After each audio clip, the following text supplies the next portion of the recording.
Yo. What's up, chefs? It's gonna be our first ever real watch party event. So I know you guys probably have no audio right now, but that's gonna be changed in just a moment.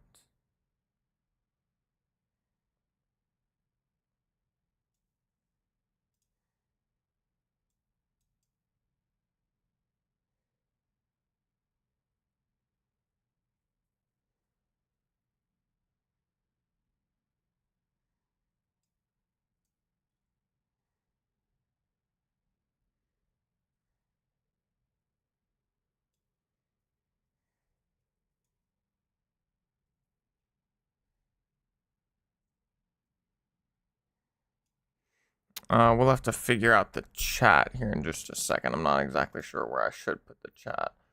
I guess I'll put myself down here at the very bottom left. We'll just hope on that. Okay, let's get the sound Wario's going. Warfile, I do see that he's picked up a weapon, but is this going to be enough? I mean, his second weapon, his two-handed mace, had nothing going on, and right. funnily enough, I think he just Seems like that should be pretty good. Let me know if y'all hear the Twitch stream audio and if it or like the race caster's audio and if it's like a good volume or if it should be lower or higher. Although we have seen the warrior plays. Yo, what's up, Joey? How you doing? The weapons don't make too much. What's up, La Juene Abracada? How you doing, my brother? Bare minimum.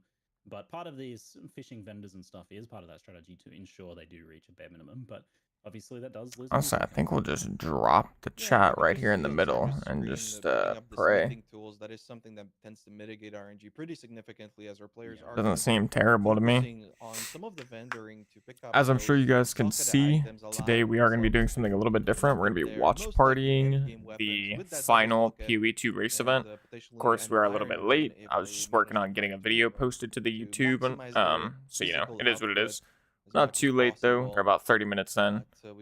None of them have actually made it through Act 1 just yet. Really stressful for our players. Both the ramparts and the manor itself can be not just challenging because of the bosses, but yeah, those mobs. Oh, what a nice pop from Alex. That was juicy. Ooh, delicious. Yeah, Alex getting a little bit. Oh, he didn't quite go low, but he was in that position where I was like, I knew that next like heartbeat was him dying if he didn't kind of move the exact right way, which of course he did because this guy's a professional. But me, I would have been like, yeah, I would have stepped the wrong direction, got stunned there, and died. So I'm glad to see that wasn't the case for them. A little bit of Sarge 2 Executioner gameplay here. And let's see how we're looking on the mark. This single target? I think we just saw a nice staff. We got our bells going now. The double bell action looking pretty good with a nice executioner stun down below half there. Getting the next combo and the second round of bell placement as they ring those double bells. Bong bong. And the executioner's dead. That is the death toll for them. Nice. A little bit of late. Alright, sorry. I think I was muted there. I was discussing the audio settings with my girlfriend who's in the room. Sarge is my boy, you know. This is one of the... For those of you that don't know though, and Gormus, to my understanding, is a crowd favorite by a fair bit. I think he's done very, very good in the previous races. And then Sarge 2, supposedly like a really, really favored monk player. I'm not really sure about the two here at the bottom at the moment. They're probably switching these out pretty consistently. Maybe not. I think I've seen this little setup for a little bit now. Looks like this guy's obviously playing Witch, which very interesting. I've been looking at some of the Witch speed runs, and they use a very cool setup with like Essence Drain, Contagion, for quite a bit of their run.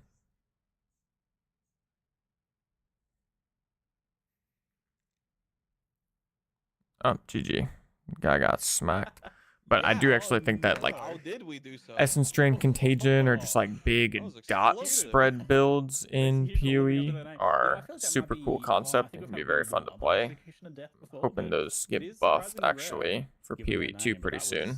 Absolutely brutal, oh my lord. That hurt me physically to see. And I gotta say, Guy that dies looking a little bit shaky here, and an unorthodox situation. Maybe the thought of that Ghost Wraith. It is equipped. It's right there. Is throwing Might enough. actually I be mean, something that we tend to talk I about the player's play damage, or but try out before anybody ever next asked league about comes the out. Maybe I'll boss's damage? see They tend to have a what lot can of be DPS done for like still, a and dot yeah, guy that build for dies Witch. I haven't suffers really seen anybody else a 1-minute penalty there, do dot builds really, despite the Ghost Ride. other than like in the So speedrun far, races for the hasn't first couple improved his acts. defenses significantly enough. I don't know He's if they on using fall it, off so super hard yeah. late game or why Love to see exactly it. that is, but 97 health, makes me a little nervous, but they just don't have the way Right. to recover that energy shield exactly. But as long as they feel, I mean, they're obviously feeling confident enough to use it. Yeah. Yeah, I mean, so this early on, you also this just guy don't got have a access to that super scaling, early right? So Ghost Wraith yeah, on technically you Witch. are improving it with a little bit of scaling, but it's not just significant enough to make that big of a difference as Zhaoji is entering the manor themselves. Again, this is our other witch contender. And I don't think there was a penalty here, so looking pretty good. Rise, I have to bring something up. Our Warriors didn't do Fraythorn. So previously, Wind Dancer has been essential to their strategy, especially getting through waterways in Act 3. Having that Spirit and Wind Dancer active just gave them so much space to be able to get through those really dangerous zones, waterways especially, by having that knockback to knock the enemies back. But of course, doing the Fraythorn side area is a big time cost. It's quite a few minutes to go in ahead and do that. So this is the first time our Warriors, I believe, have not done the Fraythorn. And I kind of pride myself on my research, my sleuthing, and my excessive note-taking about all this. Of course. And I feel a little bit shocked that I don't know about this and that none of them told me about this. What is going on with that? I do know something, though. And Gormus is telling me that he's changed strategies to use Leap Slam as his triggering skill. Yo, what's up, Stoner? And I'm thanks for the Twitch follow, brother. So using Leap Slam to stun packs, followed up with Bone Shatter. Maybe we see a complete change of strategy for the later parts of Act 3 where Leap Slam Bone Shatter through waterways rather than that like kind of mad dash and trying not to get killed that they've done previously. And maybe that change means that they don't need Wind Dancer anymore, saving them the time to go do Fraythorn. So this is like a huge tech change. This is very different. Yeah, this is the setup that this Angormus guy is playing is apparently something that's been extremely strong throughout the races, and a lot of people have picked up on. It's like a perfect strike setup for bosses and rares, and then you're just using Shield Slam or Shield Charge and Leap Slam throughout the entire campaign to just move around extremely quick. And a fourth one just for good measure. He's just gonna keep going. What is he doing? Why not? Just having a little smile. Yeah, I mean, to have this much damage on Geonor and SSF is just crazy. This perfect strike build is disgusting. Most players just choose to run around safely, but Angormus looking so confident that he's not even running away from the boss. He's just staying on top of him, even though he doesn't need to. He can just run around the arena right now, but actually opting to just deal some extra damage. Yo, what's up, SJ? Fun to insult the boss. Absolute confidence on display. Perfect timing on that next. Checking out the new video. Back to back once again. Yeah, those new skill and support gems look sick. The boss is not even getting back up onto their feet yet. No ad. I'm very excited for. I'm hoping that it is actually a wolf form confirmed for Druid. I'm really hoping it is. I don't know how else like that leaping strike thing, what I talk about at the end of the video. I don't know how else that could be interpreted other than that surely you're gonna have to be or you're gonna have to have a wolf form as Druid when it comes out. Wow, that display of confidence after that early death, I mean, it's gotta feel good, you know. It's showing that he hasn't gotten shaky. He knows what he's doing, and will we chicken form, true. From Alex a little dark and darker throwback to the chicken form. They're gonna have a rat form. Neck and neck before with Alex pulling ahead. Just destroy the game. With that Count Geonor kill, I wonder if Alex is going to be able to keep up. Doesn't get the perfect strike, but that was a huge crit though. That was a big crit, and that's enough. By the way, that was actually a one shot. Like the second perfect strike he did was not even necessary. The ignite would have taken him down below the threshold. You only have to get the boss to halfway to move on to the next phase. And Alex Blood with the crit. Wait, that's interesting. You only have to get the boss to 50%. I didn't even know that. Here's a more typical approach of kind of running around playing it safe here.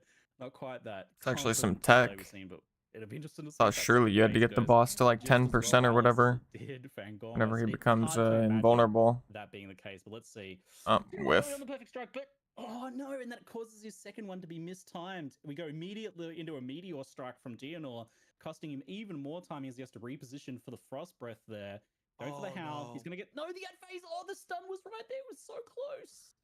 This That is was a so close. I disaster. don't know if he wasn't Oh, delaying it a little bit on purpose to just extend that animation before, but yeah, it ends up costing him a lot of time here as this ad I don't know phase if this guy really has comes any in handy when evasion, but you're trying to he's definitely survive those dodging mobs. the They are a little bit the tricky for swipe some by of the our boss players. You pretty can see a well. lot of kiting going on as whenever these ads die, they freeze up for a little bit and then blow up with a pretty significant amount of cold damage, with a mixture of physical in there too, I do believe.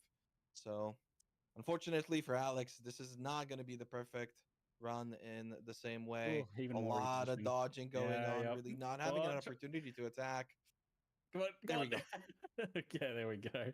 Does get the kill down, but yeah, that Good initial recovery. But mistimed yeah, and strike Gormus is costing already him like a potential one cycle kill and having to go through that just ad building phase a costing him fat everything. lead. I So mean, this guy is just allowing Angormus insane. meanwhile in the background to basically complete the Vasteria outskirts. He's almost to the boss at this point. So a fair lead gained from that little upset and that perfect boss kill from Angormus. So just beautiful. Oh, I love to see it. I love to just see displays of sheer perfection like that.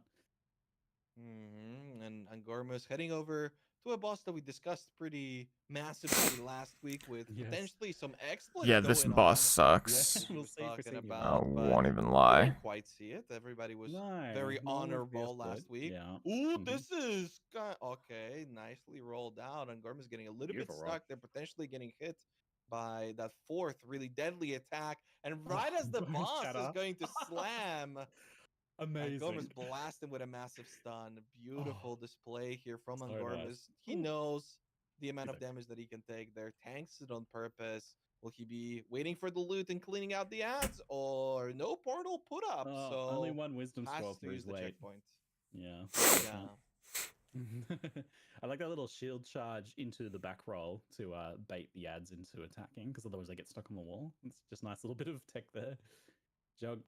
Going into their I actually Dianor fight wonder for the with witch. the It's a bit of a game's different. or the It's a bit of a current different one. state of the Nearly game's always an ad crafting, phase for the witch. They just don't have that how, burst I damage mean, to be able to get this boss obviously down as fast most as of this warriors is can skill. at this Like the point. people that Later have on, they get it. practiced their runs are Trust me. obviously going to be at the Later on, they top, get it, but but not I'd be Or yet. curious any to see what damage for happens to that. races whenever As far as we're concerned, there's I a lot mean, more this is really crafting what the options in the game. I slowest imagine there'll at bosses least and be a a lot big more part of the reason fun for this is because they don't really because you'll attach have a this lot more to their opportunities to big actually damage get dealer, which gear is going to without be just extending solely into relying on the Infernalist form and going into drops Demon and Mama. like the lucky Does exalted come orb out here in and your there or change whatever.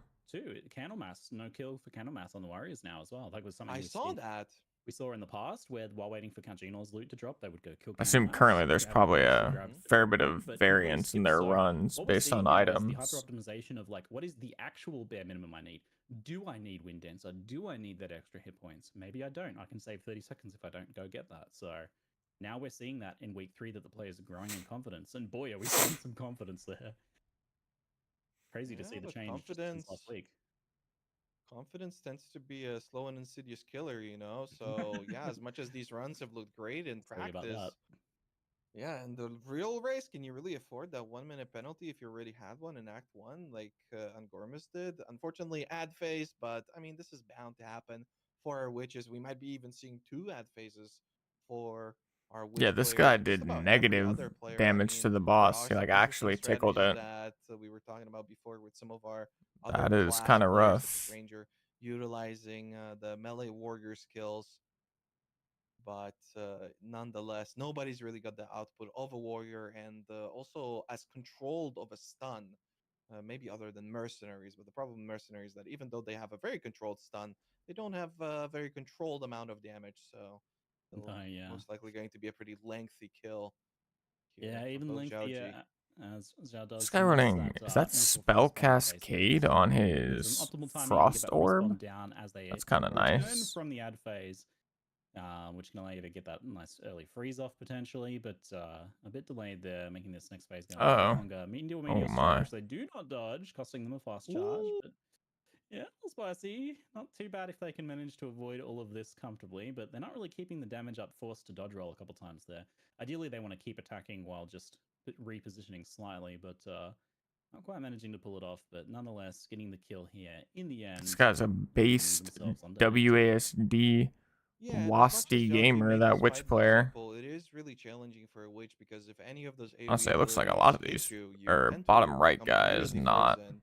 And with enough RNG, there's a short I think follow-up top with right another guy is animation also before not. But I dying. think Angormus So is. really well done. Not a whole lot of damage, but this is mostly Actually, I to don't be know. expected from Angormus our might players. not Yeah, be. sometimes you're No, gonna yeah, get I think lucky Angormus and is get a actually some plus Wasty player. levels on Let's your go. weapons, but I don't believe that is the case for Joji. So he might Actually, it's have to have a kind of hard little to bit tell. extra He time is. later on He's like looking positioning his for mouse like he's not, but he doesn't actually no, have never mind. force On move a on witch you left wouldn't click, really be looking so for a weapon. I think You he would be has to going be back, something that sorcerer struggles with a lot because you really do need those plus levels, yeah, he preferably from must be a F1. And Wasty, if I you don't think. get it, end up spending a lot of time in town looking for a weapon that allows you to later on have that powerful switch This is to very the interesting. He frost comes wall back to do ability the and have Crowbell majority of their damage when output. But he's on a witch, you go already Infernalist, you into go Human Act Mama, your 2. weapon becomes disabled, no RNG needed, which makes for a pretty consistent run and I think a much easier practice time as Alex Pleblord. Okay, he's Oh, one-shotting the wait, Crowbell and now. Gorm? Yeah, he's Hold going on. back for Crowbell now. So he must have missed Crowbell earlier. Usually we see that just a bit after doing the like the village, Ogum village, but Ngom's actually coming back now after Oh. getting started on Act 2 and finishing the first Act 2 boss. Coming back and doing this quick Crowbell fight. I actually get punched and stunned there, interrupting them, but do get that kill off otherwise. Some rare boots, possibly some move speed. Interesting. Are they going to Freythorn now? Or it was just Crowbell. Okay, I was just like, wait, are they going back for Freythorn? I was like wondering if maybe it's a really fast Freythorn, but no. I think he forgot. I mean, he just did a little those giggle. Extra passives are really important, so it makes sense to continue getting those. But I hadn't noticed that he hadn't picked that one up earlier, so we're seeing like really weird different orders of some of these like side quests and boss kills here. Ang almost has his bossing boots. Alex, the guy at bottom right, Alex Pleblord, Nice. A pair of almost caught up during this. Actually, he might have caught up. Will be kept in the inventory to hot It's spot only for close. boss fights. It's So very that's close really right now not between good. bottom right, Because top the left. warriors are not really Yo, what's moving up, at all. Boss fights Sky? seems to be I almost said Scarold. Yeah, and I What's was up, really Harold, wondering aka Alex Sky? fell so How you far doing, brother? behind, but I guess that was really the big difference that Angormus went for that Crowbell skip. With Also, two sorry, passive kills. fellas, for no Pretty streams the last 2 significant as we've days. got Sarge, I the was first working player on that to video, so but I've far also been taking in a down Marvel Candle Rivals Mask tournament, which after is like happening on the kills. weekends. We Almost scrimmed on Bell Friday, and then we manages to played finish it off. The yesterday. second bell kind of being unnecessary And I there. think we're gonna have to But, scrim again we get the tonight. damage from the I monk once might again. The monk stream with the highest scrims. damage I'm not overall sure we've yet. seen. I haven't Perfect fully strikes are decided. obscene, but then the It's also bells, not you even think guaranteed they that we're can't get scrimming any higher tonight, than that, but then the bells end up that's being the just current cutthroat plan, as in it looks like we terms might of be. damage. We have seen monks struggled with Did being you a bit winning? squishy and Sorta, having some of the kinda, time yeah. costs and difficulties in other We've areas, but gone Super through Tide is not 2 without trouble, I'll say phases that. of the tournament now. Absolutely. We in the open qualifiers, it was like 2,000 teams in North America, and we placed like top 150. And then we moved on to like the second round of open qualifiers, where we played yesterday, and you had to get top 128 of your group. And I think we ended definitely top 100 of our group, I think. So we're basically, at this point, we're like top 256 in the nation, I believe, is like where we currently stand. And pretty much every Marvel Rivals team is in this tournament. Like we played pro teams in the very first round, and we almost won. Actually, we gave them a huge run for their money, but we had to play 10 games in both rounds. In the first round, we went 8-10. We won 8 games. We lost 2. One of the games we lost was to a pro team. And then in the second round, we went 7-10, or 7-3. 7 wins out of 10 games. And I don't think we played any pro teams, but we did play a couple of teams that went 10-0. So But definitely still did pretty good in both rounds. And next weekend, since we advanced, next weekend is going to be double elimination now. Instead of like the previous 2 weekends, it's been you play 10 games. For every game you win, you get 3 points, and then you have to make a certain cutoff of points basically to advance. And next weekend it's gonna be like an actual bracket double elim. Like maybe even 10 seconds. Not only waiting for the loot, but then having to checkpoint and having to put down the portal. I mean, it really didn't look clean for guy that dies the second that boss goes down. The millisecond he does, he goes for the checkpoint and yeah, saves himself precious time there as our players are now heading on over to one of the funnier parts. I mean, I'm saying our players, but it's really Alex and Angormus in the lead, heading over. That's to, fair, Sky.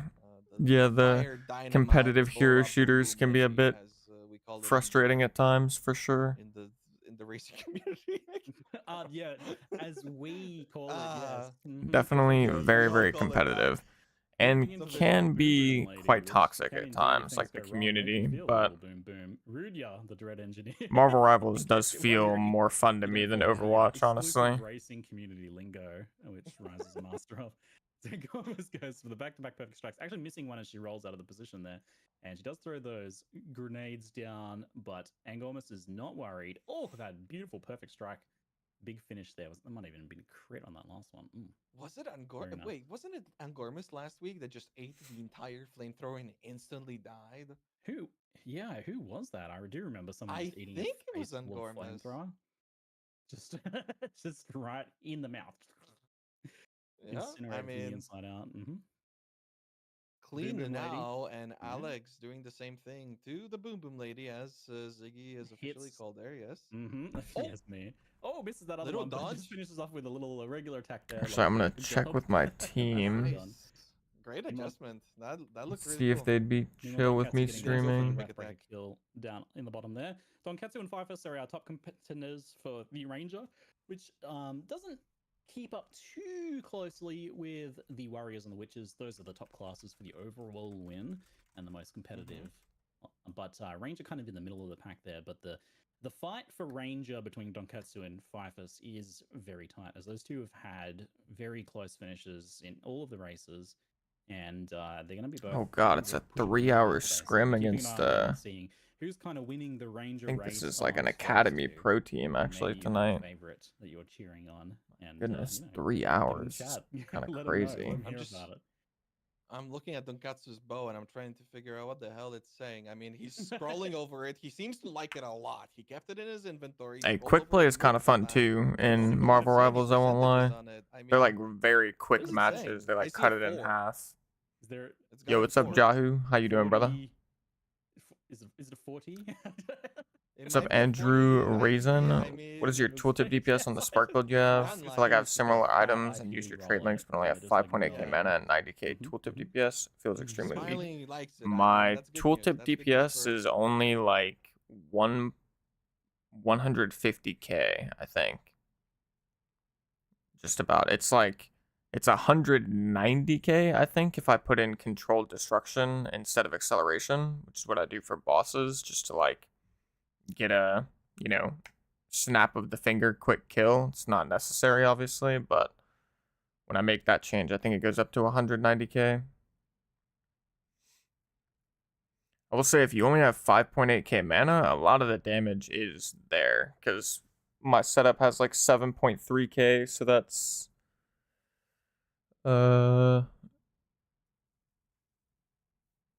15 times 9% gained damage is lightning that you're missing out on. So that's basically, that's 135% extra damage gained is lightning that you're missing from Archmage compared to me, just from the mana. There's probably some other things too, but then also keep in mind though that the tooltip spark DPS really does not matter that much.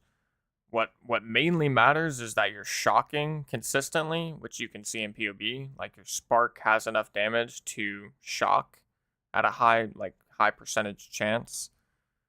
And then beyond that your shocks are actually of a high magnitude, like 50% or more probably is kind of like a minimum if you want to get like really clean boss kills.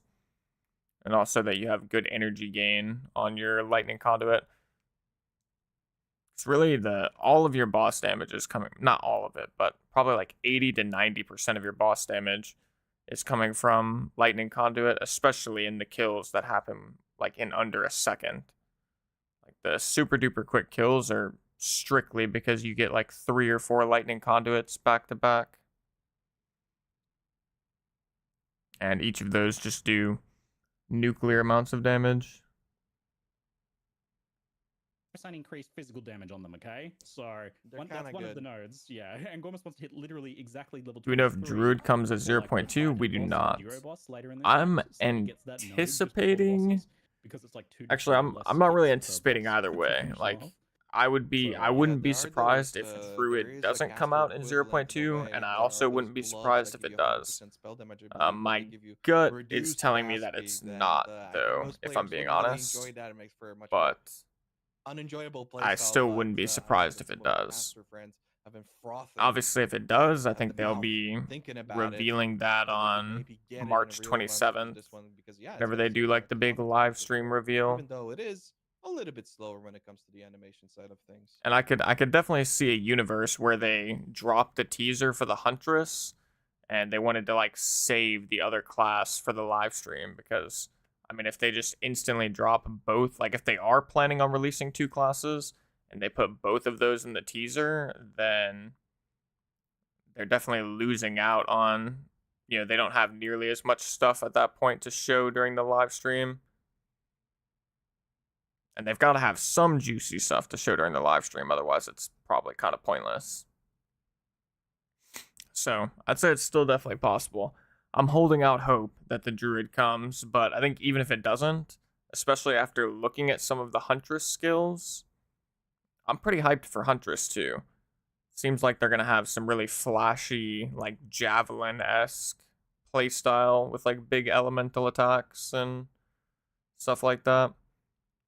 And also it seems like they're going to have a relatively slow attack speed, but their spears are just going to do a lot of damage. So curious to see if it just feels kind of like a chunky damage ranger, but it's also still going to be fast. I don't know, it seems like it's going to be pretty cool. And hopefully the AoE is pretty big. But yeah, I'm very interested to see all of the like elemental effects and everything that they have in game. So for all of the animations we've had in game are pretty good looking. Alex Plebblord has caught up a bit here now after that little layout error from Angormus, and Alex with the slightly faster read on it, managing to catch up just a little bit here. And while Angormus was a full zone ahead earlier, now it's only a little section of this zone. Although Alex is losing a lot of time on this pack here, he just can't get that stun proc. He's just not able to get the bone shatter off. Yeah, I wonder how much of a... Oh, it just keeps... What is happening? There we go, finally. I would be crying. I wonder how much of an upset it would be if Alex Plebblord wins, because he's definitely secondhand social. He's putting in work. I'm getting right now for that little interaction there. I was like, ooh, seeing someone get like shot down, asking someone out in public or something like that. But oh man, or like seeing someone else like trying to walk down the left side of the path and the other person goes to the same direction. We make another series on builds. Did your Spark build in rocks? I'll be making, I mean, over the next couple years, I anticipate to make literally like hundreds of build guides. So yeah, generally speaking, I'll be making a ton of additional builds and series on each of them. Trying to like cover as many steps of the process as possible, like whether you've got a low budget, medium budget, high budget, just kind of like show you how to go from each of those to the next one as well. Like, you know, starting off with a low budget and how you progress. So yeah, I'll definitely be making a lot more like that. I don't know for sure if I'll be doing another one this league, since it is already the 16th. Like we're quickly approaching the 0.20 release date. So I think there's a solid chance that I don't do another one this league, and I just kind of do like some adjacent content, whether that's like farming strategies like I've been doing, just like trying to help people prepare for, you know, what they want to do next league to make currency as early as possible. You know, definitely just like my trial of Sekhmet video. I feel like honestly that's what I'm gonna do at the beginning of next league if they don't make some significant changes to how you like make currency in the end game. I will almost certainly just be spamming trial of Sekhmet. But yeah, just make some adjacent content like that until the next league comes out, and then we'll obviously be doing a bunch of stuff, but throwing back in the build guides, of course. Shout out for the sub. Yo, Srinugami with the Twitch Prime sub. Appreciate you, my brother. Thank you so much, man. Appreciate you, appreciate you.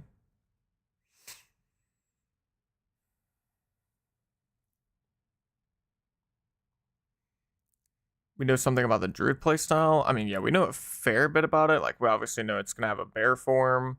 We know there's probably going to be like a caster archetype you can go for as well with like lightning storms and tornadoes and stuff.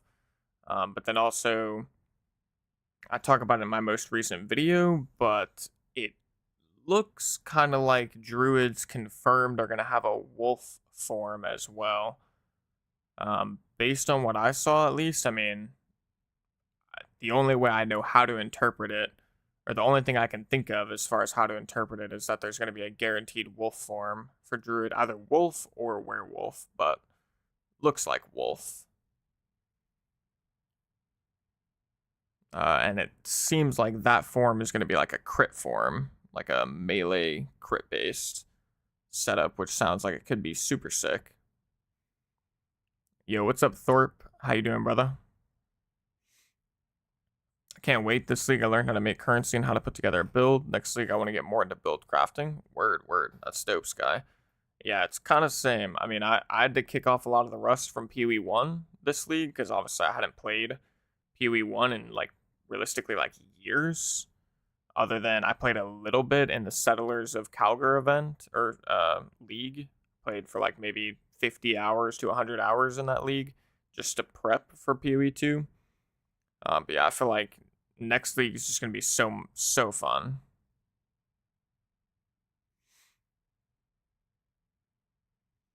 Yo, what's up, Zine Wraith? Followed both your crit budget, and expensive cast on shock spark builds and had a great time. Good stuff, dude. And I'm glad to hear it, my man. Appreciate you stopping by the stream, saying what's up. Get some time to make some of those custom race events like that. I think people would enjoy participating in those. You know, some endless ledge, maybe for POE 2. Trying to get currents and grind the stupid items. If only I had more time. Yeah, true. I mean, hey, just remember that next league you'll be so much quicker in everything you do. So I mean, I hate that. You'll, in theory, it'll feel like you have a lot more time next league, probably. What a nightmare. It's a nice efficient XP though we see in the Dreadnought farming, yeah, which we'll see a bit later. Okay, I have to talk about. Uh-oh, we got a buffer.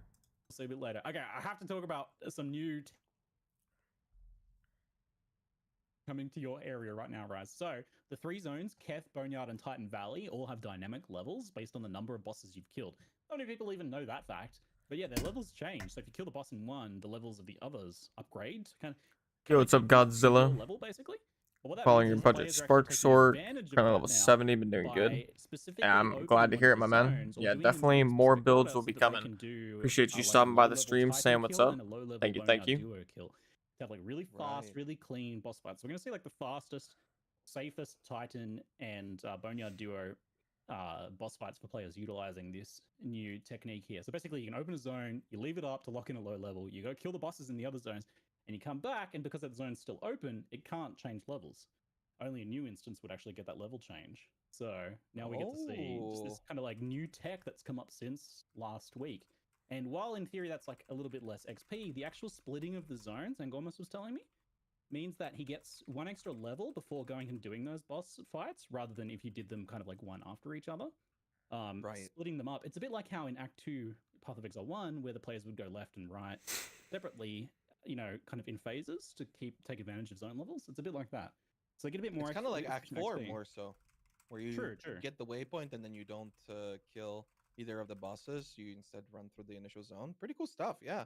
Yeah, but it's things like that that really evolved racing for PoE 1, and seeing that some of our players have access to this tech and know about it and some others don't. Lies of Yeah, it's really P. going What to is Lies showcase of P? how much I have to time our throw this players up are on my saving second monitor here to see what this as is. so far Lies progression of has been pretty P is smooth. a I gotta say, thrilling I'm hoping for some Souls-like rips here. I mean, Alex series. Pleblord, we've seen some clean Interesting. kills on this boss. You tend to want to position them I've quite a never. significant amount of I feel like I've RNG in a seen this way that's going to cover art, allow but I don't the think I've really player ever to heard of control Lies of both of P them at that the same much. time. He just couldn't get a single perfect strike off. The bosses just kept railing him. Ooh, Oh no! that's what I'm talking about. Big There we double hit, go. That though. was a big That's what pump. you want. Yeah, making up for that early. This boss actually kind of sucks too if you don't have good gear. Perfect striking through them. Very nice. That gets them low enough for some. Curious to see how the witch deals with this boss. Single perfect strike. Yeah, a little bit of an early kill. Oh, and misses on the stagger. No, the boss doing their stagger animation dodge the perfect strike. This is getting weird now. The projectiles are coming out from the other boss. Oh. Okay, there we go. The ignite Alex finishes gets it, but we've seen players get quite punished with an early necromancer kill, leading to those. Actually, I think what I'm gonna do with the Twitch chat is I'm gonna move it down to the bottom middle for whenever they do. Level 22. I see him. He's clicking. Go to one person's POV or a single person's He's trying to POV. get it set up. The game is trying to give him Cabal Clan relics. He's like, I Put it don't right care. There's like multiple Cabal Clan relics drop. I didn't even know that was possible. You need more charm charges. Come on. I completely forgot the race was today, lol. Yeah, I mean the race is kind of hype, but there hasn't been like a. Like I don't know, it's the same thing for me. I forgot it was today too. Swapping between the different zones now, placing the portal, kind of locking this in. So he actually wants to do Keth at the higher level, so he'll intentionally kind of like reset. They should definitely do more events like this towards the beginning of the league. I feel like events like races like this towards the beginning of the league would be so hype. Like 1 to 2 weeks in, which is like 20% more damage at this point. Be like probably a pretty good sweet spot. Pretty huge increase, and that specific extra level in this change of strategies is made for some pretty clean fights. So we're seeing like it's a bit hard to judge like there would be so many people watching this right now. It's probably be like 100K plus viewers stream, like the Path of Exile stream. If this was like during the first couple weeks of a league. I'm looking at Alex's screen, and every time he kills a pack, he drops a relic. Very not like my gameplay. Every time I go to these zones, I can't ever drop these relics, and I tend to go back multiple times. Seeing 3 on his screen right now is kind of crazy here. But obviously, he doesn't want them. Alex, don't miss the quest. It's right there. Does he not know he needs the quest? It's a video game. Hello. And now we see, of course, our witches, where another huge strategic divergence goes. The warriors do not ascend. The witches, however, absolutely do. They love that demon form. It is a huge boon for them in the last. Yeah, that would be pretty cool, Thorpe. They should. I don't know if they should do like. Yeah, or I guess I kind of like what you're saying for completing it within a certain amount of time. It'd be cool if they had Like I don't think they should do a participation trophy necessarily. Like if you just show up and play, they probably shouldn't do any real reward for that, but maybe just like a baseline reward if you complete it with us within a certain amount of time. Make that a pretty easy time to beat, to where like a majority of players that are actually trying it all should be able to get through that. And then they could maybe do like tiered rewards for like if you were top 1,000 for your class, maybe you get 30 points, you know, like 30 of the in-game currency points. Or if you're top 500 for your class, you get like some little cosmetic reward. Or if you're top 250, you get, you know, the previous 2 things, and you get like a stash tab, you know, like a little tiered reward system to incentivize people to try and perform better. That'd probably have a lot more people participating in the race if they did something like that. I, of course, don't know if they're willing to like give away stash tabs and stuff like that. I don't know what they've done for previous races really in PoE 1, but marketing wise, I feel like that would be kind of fire. They'd probably have like a huge turnout for the tournament.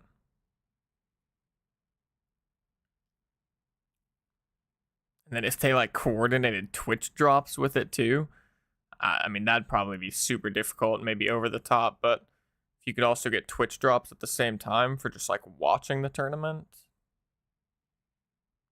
they could, you know, if they played their cards right, they could like blow up the racing scene for PoE 2, just make it super hype and popular. Tricks dodge, skipping the bone shatter there for Kabbalah.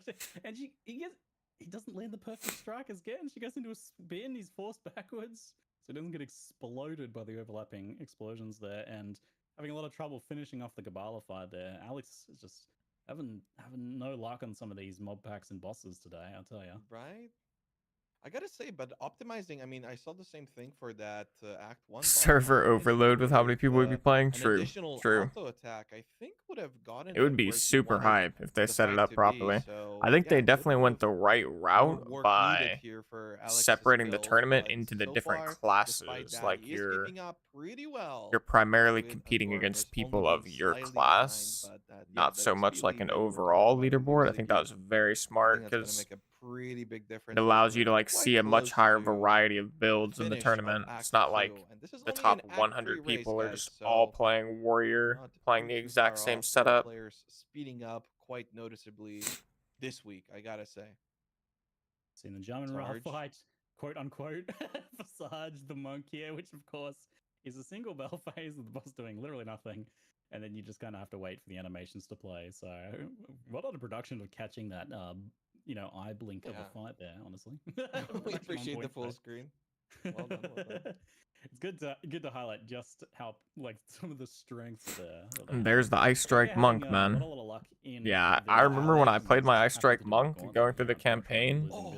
The bosses were such a joke Looking at Alex's juicy for pops Ice right Strike now, Tempest Bell. getting that big stature room and just going for a massive explosion, trying to catch up on XP. I'm sure he's aware about the XP difference, maybe questioning whether his approach is correct or not. Dodges the beetle that I'm sure everybody loves and appreciates after farming it for an entire month.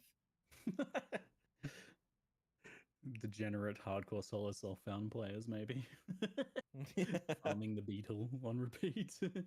Man, Alex really getting stuck quite a lot here, though. Yeah, goes back, goes forth, runs back for the level flask. 22, which Angormus has been for some time. Angormus should be about at level 23 now, or I believe he is. And we did see him kind of splitting up those zones. This is, yeah, we do see a guy that dies now with. Yo, what's up, Dismemberment? Making a new monk to finish off the season using your monk one. Going great. Hey, glad to hear it, brother. Yeah, the triple element monk is new bone pretty nasty. Pretty nasty. Particularly for a low budget. I kind of wish that I did do some higher budget stuff for that monk build.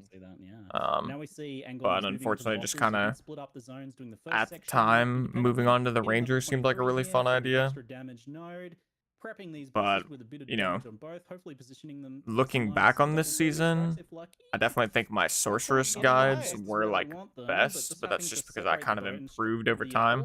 Excited for next season. I think I'm going to be able to make sure that all of the guides are like of the level of quality that the Spark one was. That'll lead to a nice easy finish. I'll be able to, you know, just get higher / deeper into the end game for each build. Same mistake that we saw Alex make earlier. Judges the stagger animation perfectly. Even though technically, I mean, my Monk and Ranger both technically did get through the vast majority of the game. They could both probably do T4 Arbiter. They could literally do everything except Simulacrum. Simulacrum is just such a pain in the ass. So I feel like I have a completionist mindset, so it's like, I hate when I can't do Simu. The Rangers are also using maces, Ziggy. I don't know if But anybody, I'll probably be taking all of my builds next league to the Simu level. He's mercenary anyway, you know? But he's like the remaining projectile user. Yeah. We're seeing a lot of cross-bleeding strategies. What is your over-under? So hyped for 0.2? Yeah, same.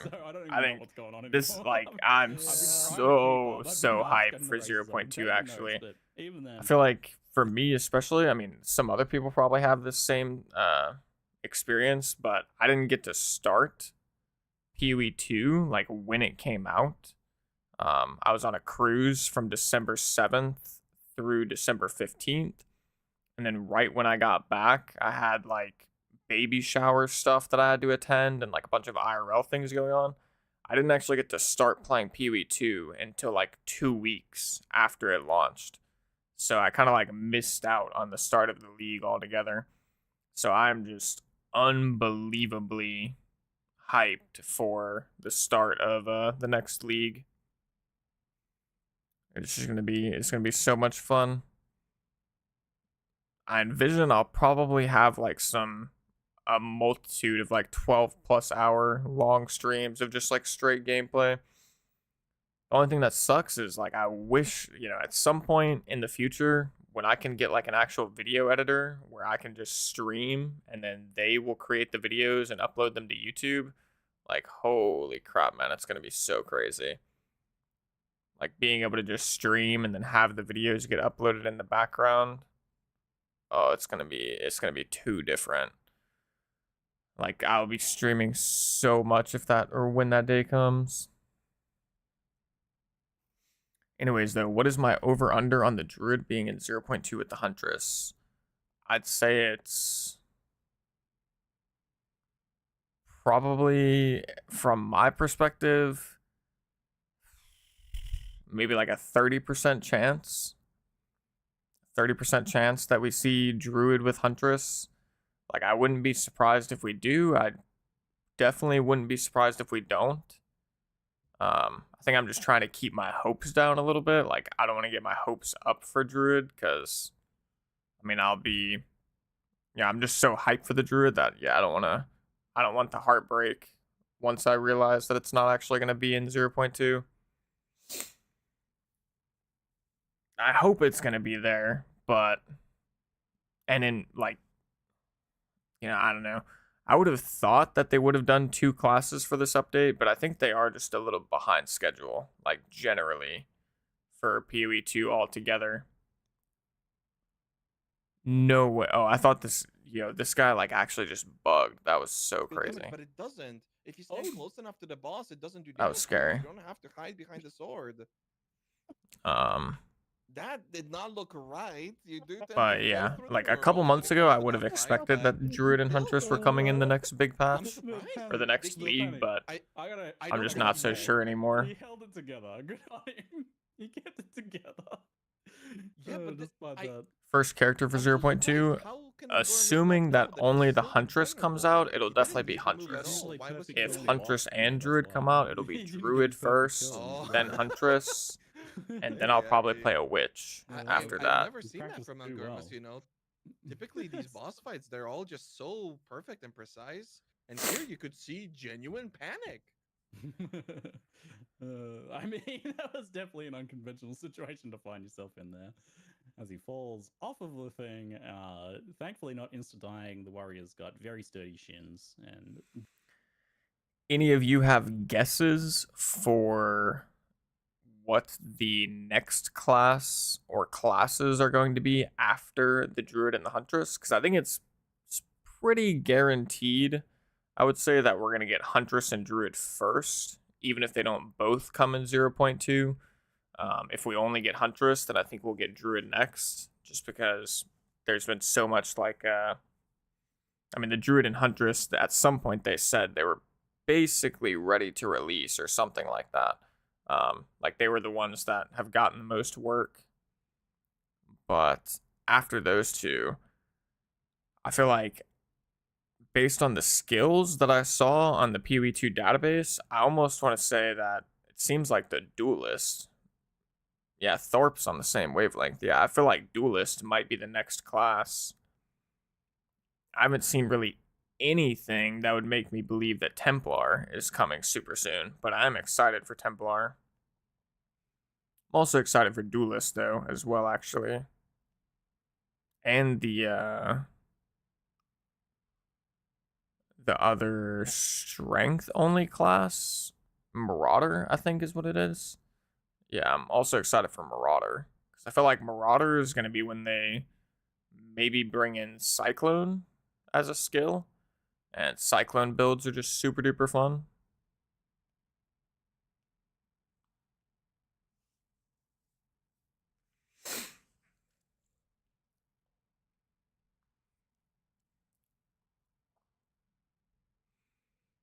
Yo, what's up, Pick?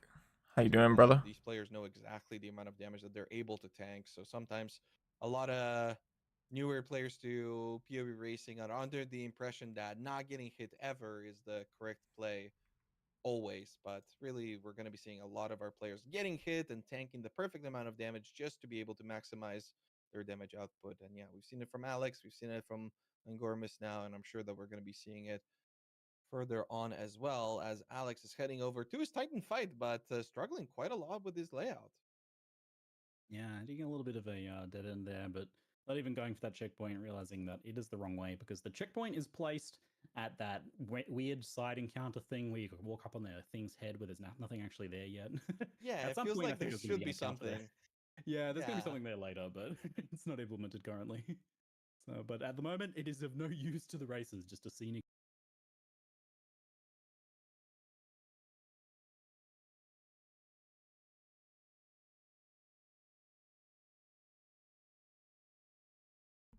Damn. Good call, Thorpe. I was muted. I was basically just saying that something interesting to note if you haven't seen any of the previous races. I don't know if they even did it in the previous races, but they mentioned it earlier that for this race at least, all of the players have the same map seed. So all of them will be seeing the same exact map layouts for like every zone that they go into.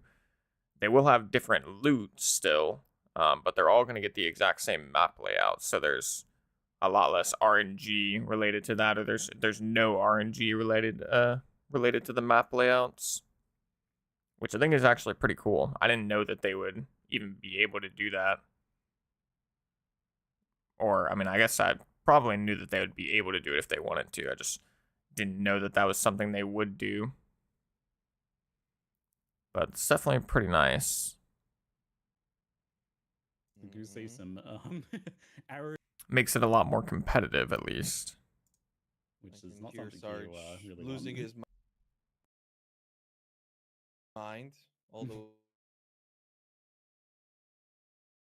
The entrance to the buried shrines there. immediate shield charges into the checkpoint.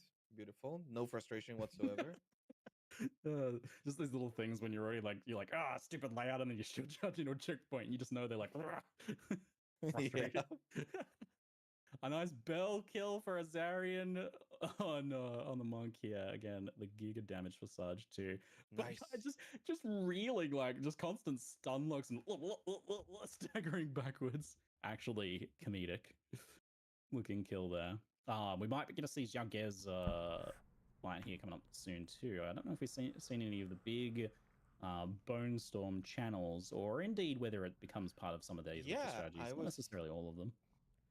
Mentioned them being set seeds in the announcement from GGG. Oh shit! Very clean. Yeah, I think some of our players I didn't catch that for some reason. The output that we're going to be getting here, as this isn't really a skill that we saw last week, right? Did we end up seeing Bone Storm on our players?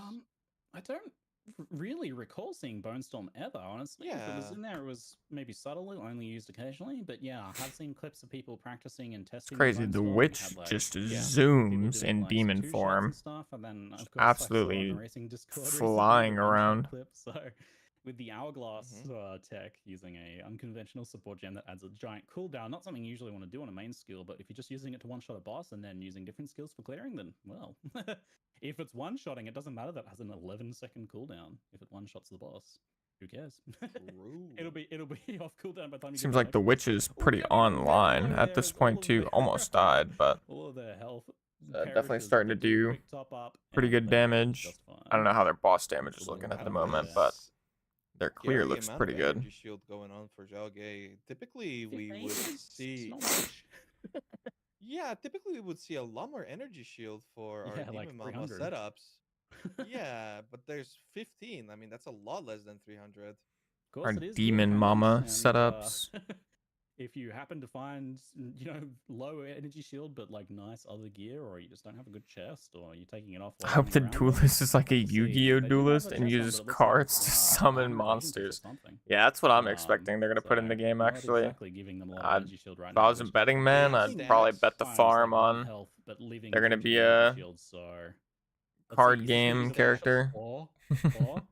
It might Here we be. go. Here we go. Here we go. Here we go. 45 stacks. Come on, come on, come on, come on, come on. Ooh, Not quite the one shot. We see multiple smaller channels, but the health bar appears just for a fraction of a second.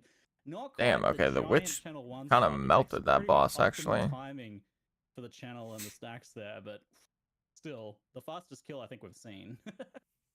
Did he Pretty nice. stun the boss before the health bar showed up? That animation took so long for the health bar to even be visible. Yeah, yeah, the health bar shows up with like the last 10% there. Pretty close, but Yeah. not.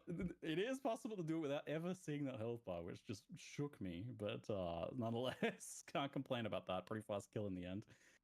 So yeah, Contagion Witch has nutty clear. Yeah. With, hey, The contagion too. builds You from didn't like know, but you POE thought 1 we were even, just and just fast. in general, the like No, big we have AoE some damage too. It's not just dot the builds mobs that just like and spread their dots warriors pretty around much to all the time. everything See, are so Okay. satisfying to play. I did it on Gormus. Just like watching the contagion just spread around and everything just melts. Mobs after Very, very the satisfying statue that playstyle. gives you permanent lightning resistance. I mean, those mobs give you a ton of XP, but they're kind of dangerous and sketchy. So I do believe that you click the statue and you can see just the mayhem. I think we're seeing some changes in strategy that might actually be intentional due to the Leap Slam tech now. It has a big AoE, it's really good for stuns, and compared to the Rolling Slam, which is really good in the early game, it is maybe letting players like Angormus just do more than they could before. Ooh, big Leap Slam. Yeah, like yeah, that was a big skip from top left. How good Leap Slam. This area can be super annoying. I don't know if they even go for the lightning resistance. You do have to wait a little bit of time before those or not. mobs, It looks like he didn't go for it. But they do tend to give a lot of XP. I remember personally XPing in that zone previously when I spawned those mobs. So yeah, pretty big improvement I think overall too. On Gormus' strategy as we're about to fight one of the weirder bosses of Path of Exile too. This massive, colossal ZDPS machine. Holy. Hold up. Wait a minute. Torgul kind of did quite a significant amount of damage there. There's a couple Obviously, little Angormus things. knows exactly. Yeah, there's a couple little things you can do that can be a little sketchy. And depending on how he jostles you with those arms, them having the hitboxes and being able to scoop you around and stuff like that, sometimes things can go in a little bit of an unexpected fashion. But most of the time, sitting behind him, perfect striking his spine, gets the job done. But the funny thing is always that slam doing like 20 damage. You know Mark's been watching these races and he's like, okay, Giga buff Zalmarath, okay, Giga buff Torgul the Defiler. I'm sure next season of races we're going to be seeing some some spicy buffs on some of these bosses. I know Mark likes his bosses to not be pushovers, so it's pretty solid. Pretty solid when clear. You think about it, as much as people were talking about how PoE 2 is such a difficult game, especially in these early stages, this might be, the best times that our players are ever going to be getting if, things start getting buffed up and everything becomes even more challenging. These might be some world records we're seeing right now that are never going to be beaten ever again. We've like occasionally had that sort of thing in Path of Exile 1, but usually the players outpace the devs. Like, it's pretty hard for the devs to keep up. They keep trying to like nerf things, make stuff harder for the players, but the races just keep getting more and more efficient. They figure out new stuff. They get more powerful. Alex Pleblord. Oh no, he's chilling. And if you are interested in racing, he's almost if you're stuck. A newbie, do get on that racing Discord, the POE racing Discord. It is like an awesome resource. People gladly share tech over there. That like Act 2 zone tech that I was talking about, like managing the levels. Angormus didn't come up with that. That was another racer who came up with that and shared that technology, like that tech with Alex. Londo, I think it was. So like Alex not really killing any mobs. Yeah, this bottom left POV is like giving me anxiety. The mobs, he's going for the full skipper, and and he just went back to checkpoint. And wait, yeah, what is he doing? I'm so confused. He's having a hard time getting the Bone Shatter to do those stuns. I didn't see if he was like not doing. Did you ever play a dual poet pen build in PoE 1? I wish those were coming over. It was always my favorite. I did not. Let me look that up on my second, or at least at first glance, that doesn't sound like something I played. Like he bunched them up and then he wanted to go for the pops, but no. He was using his one-hander to do his leap slams by accident, kind of missing that weapon swap and trying to get the stogs, but not going because you have to manually weapon swap. Because if you set it to be like automatic, it'll keep changing. So if you don't fix that, Right, yeah. and then use the manual weapon swaps, you can't use this tactic. But so Alex, maybe Yeah, no, I don't think I did.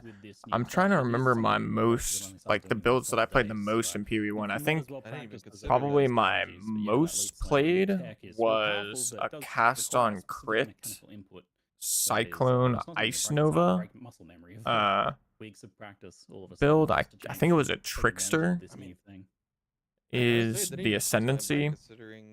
And then I played a Cyclone, I believe Gladiator interesting was the Ascendancy. Like a Cyclone Bleed Life Leech build.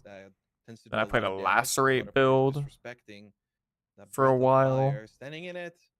There's one league where I played like a ton of just a Spectre Summoner. Damage he can take as she Played an Essence Drain Contagion setup. Enough to have that 1 minute penalty. I played Toxic I gotta Rain say, a Ranger. much more hectic fight though when it comes to I the don't think I damage dealing. played He's dodging a that lot much more than than Gorm's was, those and maybe builds, a lot to of be that has to do honest. with the randomization I'm of the sure I played pattern. some other ones at Big some point, pops. but Some those are the ones that I definitely like remember. Oh, I also played I played Power Siphon Locust Mines at some point too. That build was, I think that's what I played in Settlers of Kalgar, though the most recent league was a Power Siphon's Locust Mine Trickster, I believe.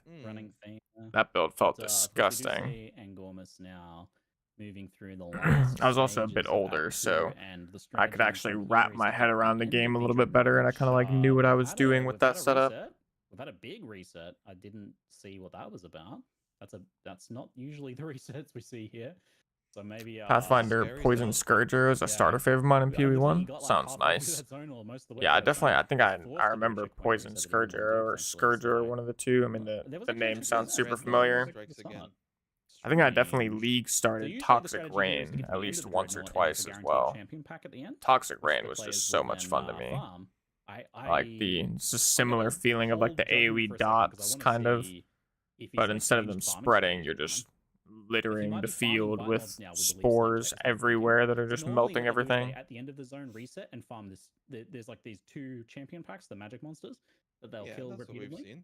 But as I mentioned in a previous week, the seed affects what type of monsters can be champions. And if it's a bad type of monsters, then that might be less lucrative. But also this change to the lead slam tech does mean that they can farm white mobs more efficiently than they could before. So it might actually be more XP to just farm the white mobs. And I'm checking the ladder now just to see, because 28 is the goal, right? He wants to get level 28. And refreshing, he's at 26 here, but he still has to push his way through this zone. So we might not really even have to do any champion pack farming. He's like 26 and a half almost. It'd be interesting to see how this plans out. Just so much differences between like last week and this week. Even more so than the first week and second week for Angormus. Yeah, very cool to see. Sarge taking down the Titan very cleanly. No hiccups there whatsoever. Alex Pleblord. So this is the champion up pack that blue pack that is farming here, but it was a little bit of a spicy one. So what you'll see is Alex using the checkpoint reset to respawn those magic monsters there, and he's changing his gems just optimized for this farming. The warrior setup actually looks so sketchy because every time they get into a pack, they almost lose just like half their HP right away. Kind of hanging on the sides of the arena. You really want those runs that just kind of rush into the middle. See, it looks like it's bugs and the spellcasters, which does look like a pretty garbage set of champion packs to get. No, I like the Stellar Amulet highlight. Those things are worth a lot of exalts. Nice. Yeah,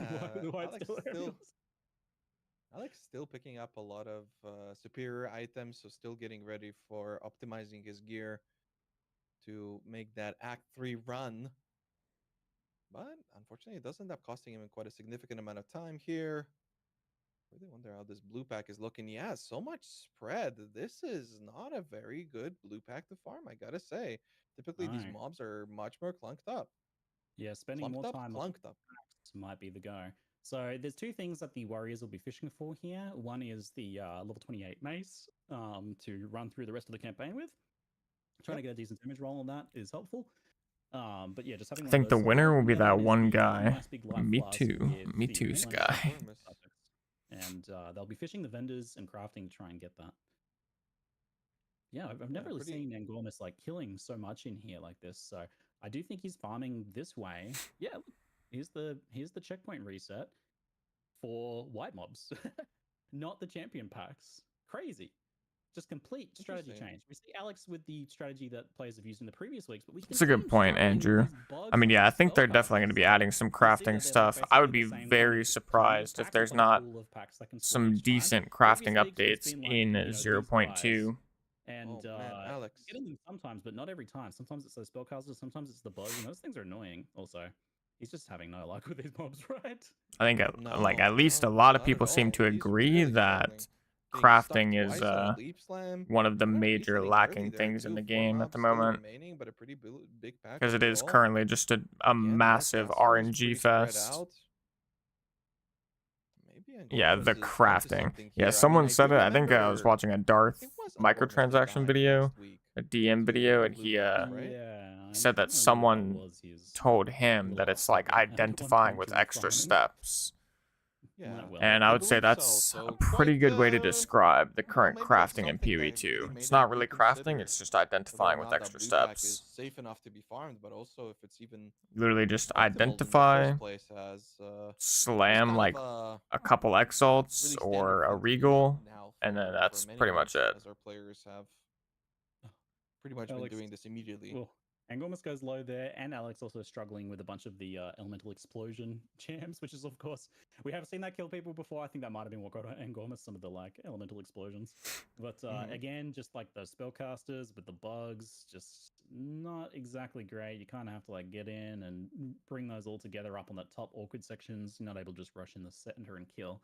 Some weeks we've seen them just like farming the regular guys in the middle, and it's just so clean. And this is much more awkward. So it's amazing how much has seemingly changed just based on, I think, this one swap to Leap Slam for Angormus. Yep. Like using that as kind of your main damage dealing skill to trigger Bone Shatter has like completely changed his shout out for the sub. Ways.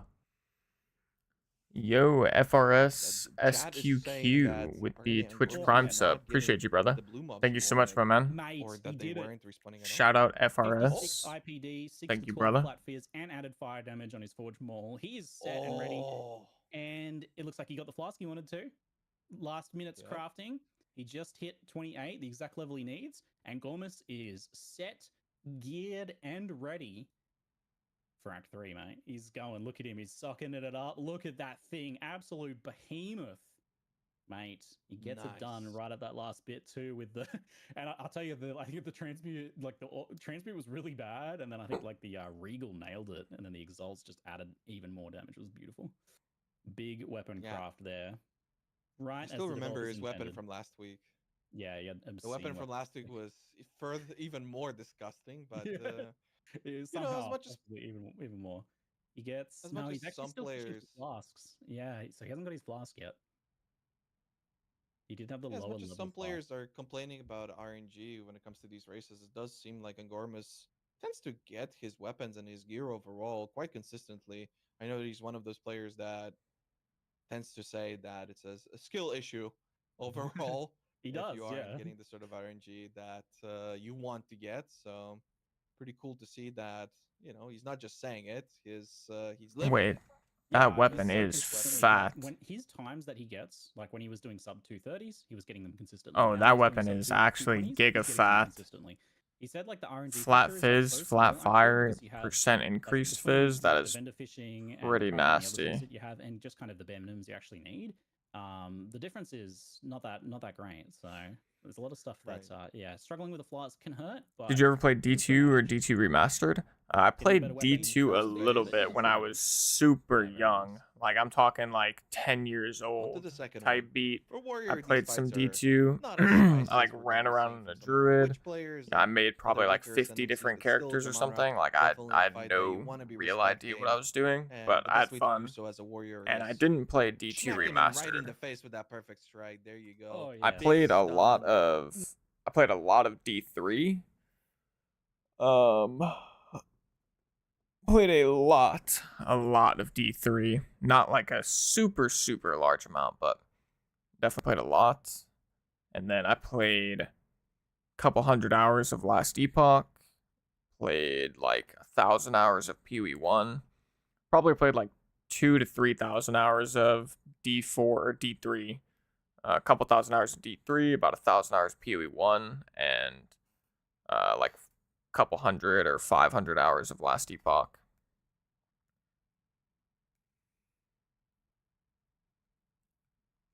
And then I played like 5 hours of D4, to be perfectly honest. D4 just kind of like it felt actually terrible to me. The skills or something about just like the actual gameplay felt just so whack.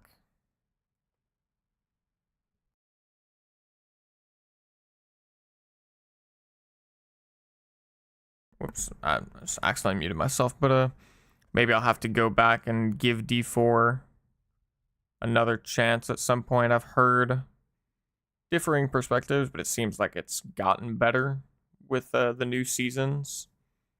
So I might have to give it a shot at some point. But we'd probably have to be in a pretty big drought of other ARPG content for me to go do that. And it kind of sucks. Like, I kind of wish that Last Epoch had maybe come out, or if the Last Epoch launch of the new league or new season happened like early March or right around now, like middle of March, I definitely would have been playing Last Epoch. But I think now that it, PoE 2 is coming out 2 days after Last Epoch, I'm probably not going to play Last Epoch at all, unfortunately. Like 2 days just doesn't give me enough time to actually get back into the game.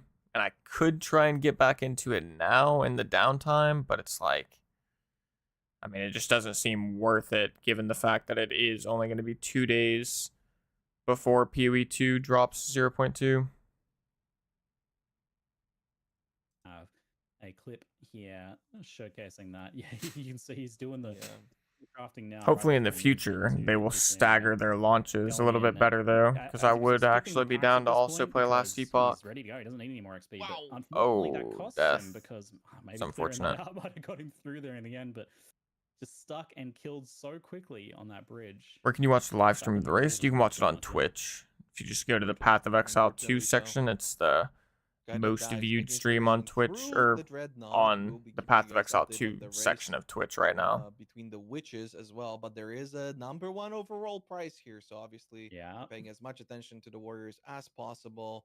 But yeah, this will. And I looked to see if they were streaming it on YouTube, but I don't think they're streaming it on YouTube at the moment. Now hitting their Torgul kill on what I remember to be the sorceress, right? He was the winner for sorceress last week. That's right. And Gormus just getting the layout read so nicely on that zone there too. Like, I feel like trying to find find Rambu there for that little side area is like, it's always at the top. It's always at the top. It was in the bottom, man, but he called it. He read that layout perfectly and went and got it. I'm like, oh mate, I would have wasted so much time in that zone. I would have been there for 5 minutes looking for that side area. He just got it confidently. How different is Last Epoch compared to PoE 2? It's not too different, to be honest. I mean, it's the same genre. They're both ARPGs. The skill or like the passive tree in Last Epoch is a lot more simple. It's a lot less complex, but it's still good. It's not going to cost them too much, but like it's less complex than PoE, a lot more complex than Diablo. Still get it in the the builds are quite a bit more straightforward as well in Last Epoch. And I could be wrong about this, but from what I remember, you can't really like be anything as anything, if that makes sense. Like in PoE 2, you can like play a warrior and you can just go pick up like a bow, and you can like use ranger or like bow skills. But if I remember correctly, in Last Epoch, it doesn't work like that. It's like more streamlined, where based on the class you pick, you're going to be getting skills related to that. But it's like not really in a bad way. I mean, it still works. It still feels really good. The like ascendancies in Last Epoch are super cool. it's pretty like outgoing. It's kind of a weird way to phrase it, but like there's a lot of cool things happening, like the Wild Shaper class or whatever, like the Bestial guy. He has an ascendancy for where you become a druid, and like the forms that you can choose as a druid in that game are sick. There's a bug form, like a Sithid, like wasp form, which is super cool. There's like a Spriggan form. And I think there's also like a bear, I believe. I think there's one more, maybe. Can't remember them all off the top of my head because I played the bug form, and the bug form was super cool. But yeah, I mean it's definitely a very fun game. There's also some cool quality of life features in that game too. Like there's target dummies in your like hideout thing at the end. You can get target dummies so you can actually like kind of check your damage. When you're hitting monsters, you get like damage numbers on screen. Like when you take damage, there's damage text, there's combat text on screen. When you hit monsters, there's combat text on screen. So you kind of like can actually see how much damage you're doing and how much health the enemies have. It's a little different in, you know, aspects like that, but it's definitely not bad. It comes together very well. And the end game is very similar. Like the Atlas is extremely similar to PoE 2's Atlas. It's just like an infinitely branching type of map thing.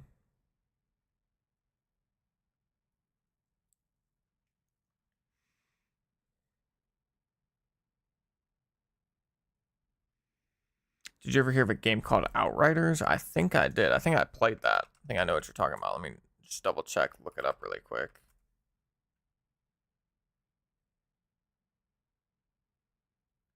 Yeah, I definitely played Outriders. I actually remember this. I didn't play the end game all that much. Like for some reason, the game kind of started to feel a little bit stale in the end game, if I remember correctly. But I did play that with a couple buddies, and it was definitely fun.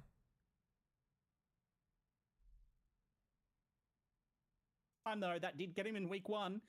That was the one that killed him. Yeah, Last Epoch is hella fun. Yeah, Spellblade was super cool.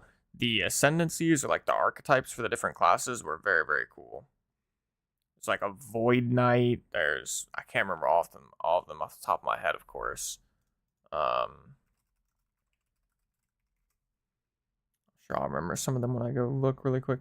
Oh yeah, the Primalist. That was like the Wild Shaper dude or whatever. He can be a Druid, Shaman, or Beastmaster. I only played Druid. There's the Rogue, of course. I played Rogue, and I played the Blade Dancer Ascendancy, but that Blade Dancer, Marksman, Falconer. I remember the Acolyte. I played the Acolyte as well. I played a Lich. The Lich for Acolyte was super cool. You become like a melee, like Grim Reaper type thing. Like you shapeshift into this like Grim Reaper with scythes and stuff. It was super sick. Yeah, I would actually be hyped to go play Last Epoch if it was coming out a little bit sooner. Part of me wants to just play it regardless. But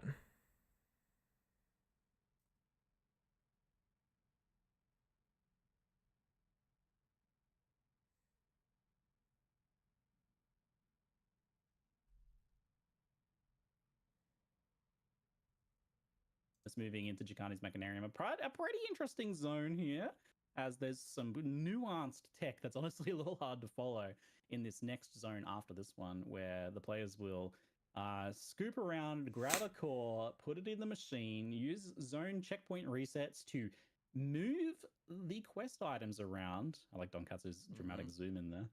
And use that to go for like a real quick clear of this second zone, which can take a really long time to search otherwise. So we'll see how clean Angormus's run on that is. Meanwhile, we see Sarge 2 doing his end of Dreadnought farming on the Monk here. The Bell doing some work. Of course, taking a bit of time to set up, though. Last Epoch is great, but EHG takes way too much time between updates to remain invested in their IP. Yeah, I didn't really play. Like, I played before I didn't see a the monkey this time. He most doesn't recent always go for the update, monkey. I was so happy last week when he so did go for the monkey. I didn't don't know even why he did. I didn't even get to Surely he wouldn't touch the experience monkey. this like I giant feel like drought I that's would've just too. happened with the game. So I don't really Yeah, I mean, I know was trying to pay much attention, about but I it, but don't I've think I heard saw. I that don't yeah, it think was I like a stood for year highlights long either. So league He was basically, shook or from like the a monkey year fight long last time. I asked season, him afterwards. I told him, I was like, which is thank you for going for the monkey. I was kind so of happy when I saw that. crazy And he was for an like, yeah, it was actually ARPG. scary.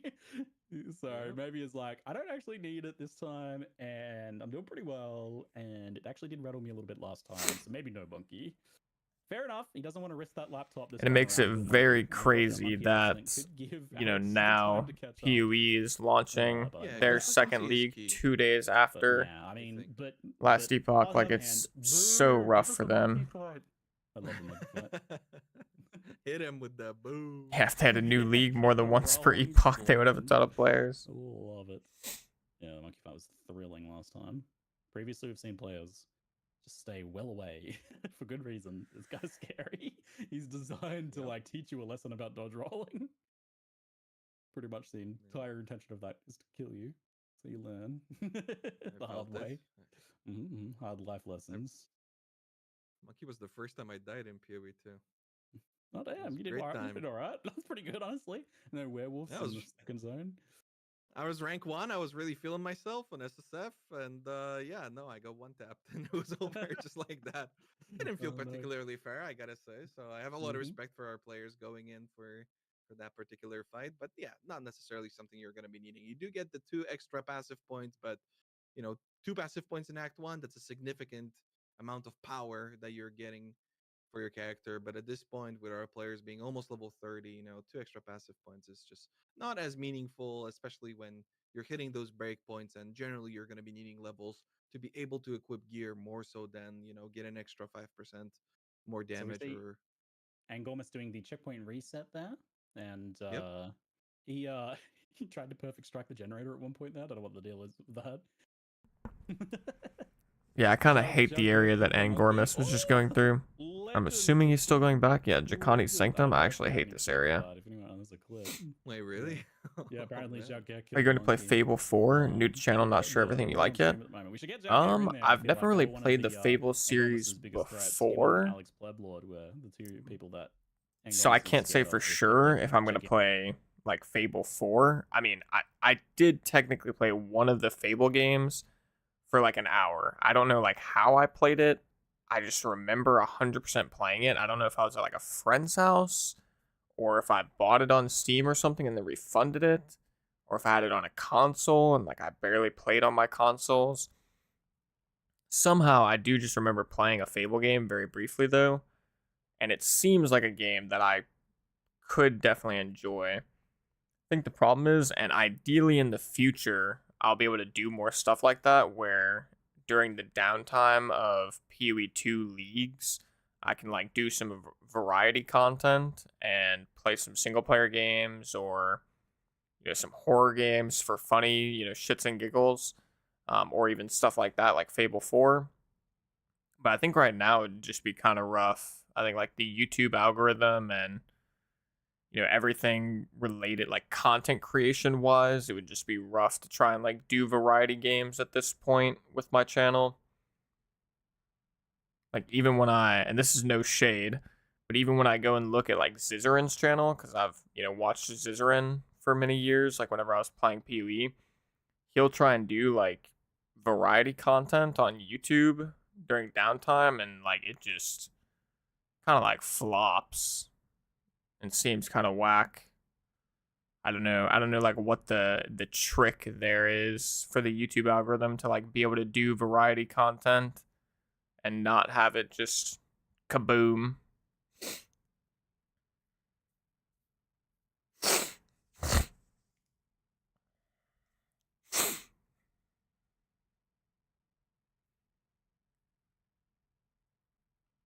I'm already pretty thankful that I've just been able to like swap games as much as I have and still have my channel perform pretty well.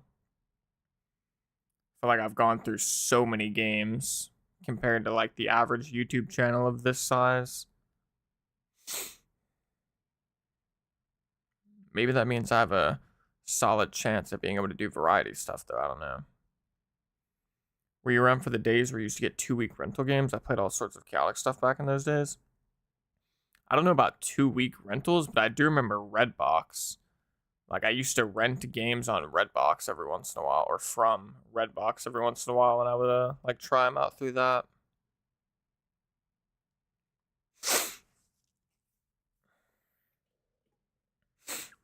My nose is stuffed.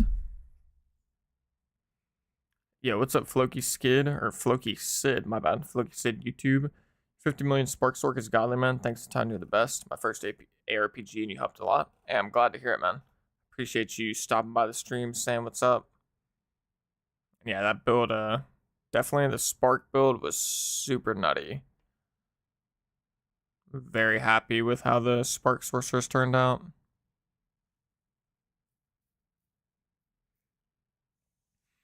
Anirox, or Anirox, a minute ago said, "Hey, Vin, is the new League in POE 2 confirmed?" It is. It's confirmed coming out on April 4th. That tech out. Previously, we had players logging out, but some of the other players realized that you can kind of just pause right after you click checkpoint to save yourself. Xiao Ge moving on to their Chimera fight now with the Bone Storms queued up and ready to go. Oh yeah, nice. He has no energy shield. 17 energy shield on a demon mommy, so crazy. A pretty unusual approach, I gotta say, but I mean the damage output is significant. It is gnarly. And if they know exactly what they're doing, then it's all fine. What do we have here? Whose clip is this? This is the the skip over the roots. Yes. Yes. Not many people know that because it's like okay. It doesn't look like you'd be able to leap slam over that, but yeah, you can do a leap slam skip there. You don't get to see it on every layout, but yeah, we make Sork next season first or Huntress. Assuming Druid it doesn't also come out, I'll be doing Huntress first. I was getting excited. I don't think we have Druid comes out, I'll do Druid, then Huntress, and then I think my first like non-new class or non-new class / ascendancy will be a witch. Because it's, I mean, we don't know what new ascendancies are coming out, so there may be some new ascendancies that I really want to try out as well. He also went for this strategy. He does not have Wind Dancer. Hey, I get wanting to see an underdog win, but to me, also, I'm gonna grab a Kit Kat really quick. Give me 1 sec. Path of Exile racing scene, but he is the underdog. This is him forming his legacy finally after years of kind of being an underdog, right? Be right back, chat. Grabbing a snack. I got linked a picture of some YouTube history from Angormus 7 years ago. Getting a comment from racing legend Dead and Doom on one of his Path of Exile 1 race kills. So it was a Malachi speed run, and then Doom just simply commented, "Not bad." And Angormus said, "Maybe I should do some more so I can get it better than a not bad next time." And here he is, about to, maybe if he can pull it off and get through Matlam Waterways, sweep 3 top double wins and a laptop in the first ever Path of Exile 2 race. I wonder what Dead and Doom would have to say at that level of improvement, right? I think Dead and Doom is playing PUBG right now. So, I don't think he would be particularly impressed. Hope he catches the VOD. Hope he catches the VOD. Maybe upgraded to a decent. Really not bad. Really not bad. No. That Doom quite matured. Love to see it. Yeah, still in the waterways. Cool to say that. But looking better now, I gotta say. Still in the waterways, but looking a lot better. I was watching Guy That Dies also struggle with another lever, which isn't a great indicator as, yeah, he couldn't get past some of the levers even earlier. Continue. But yeah, it's looking okay for Angormus here. He's getting close to the end. I mean, even still, we saw Wind Dancer runs through here with Angormus in the past. Be faster, be cleaner, be smoother. So this is obviously like, this needs more refinement and practice. So who knows what we see next time. But still, that said, he didn't have to do Freythorn. He didn't have to kill King the Mist. So the time lost here is hopefully made up for in that. And I'm looking at his live split times, kind of a bit of a spoiler there, but it looks like his best time is 2 hours and 13 minutes, which the last one he told me about was just sub 220. So 2 hours and 13. Oh my lord. I thought it was 218. No, that's a 213 right there. His Yeah, week but one finish was 228.37. No, I even his stream title I believe was 218. So I wonder if Look this at is the maybe live split. Doriani 213. I'm That's seeing his it. last Maybe place, he so yeah. removed this loading time. Okay, we are back. That could be We without got the bits as Kit well, though, Kats. potentially, if he was doing practice True. runs. Here we go. Oh, the full screen. Good job, production. The pre-placement of the portal. I'll No, watch all the you're good games you play. Yeah, I appreciate that, Sky. The Still, he didn't do worst. it. Look, he's taking off the chest for the optimum town movement speed. The spam click. You can see the mouse twitching. You can see it twitching. Oh, Twitching, yeah. Nailed. Give Witch a or wait, I could see Witch getting one with the theme of the season. Yeah, I wouldn't be too surprised. No I mean, chest on for that bonus. I wouldn't be surprised if there was a new ascendancy for like every base class. Satisfaction too. To be perfectly honest, I don't know. I mean, that'd probably be a Oh, bit yeah, over the yeah. top, but Ever since the GGG particularly if we changed only chat get rooms, one he's looking amazing. class, He picked up another Iron Rune, so chuck given him the in fact that these. they've already teased one ascendancy as well, I wouldn't be surprised if we don't get Druid, that on the 27th they'll be announcing like 2 extra ascendancies at least.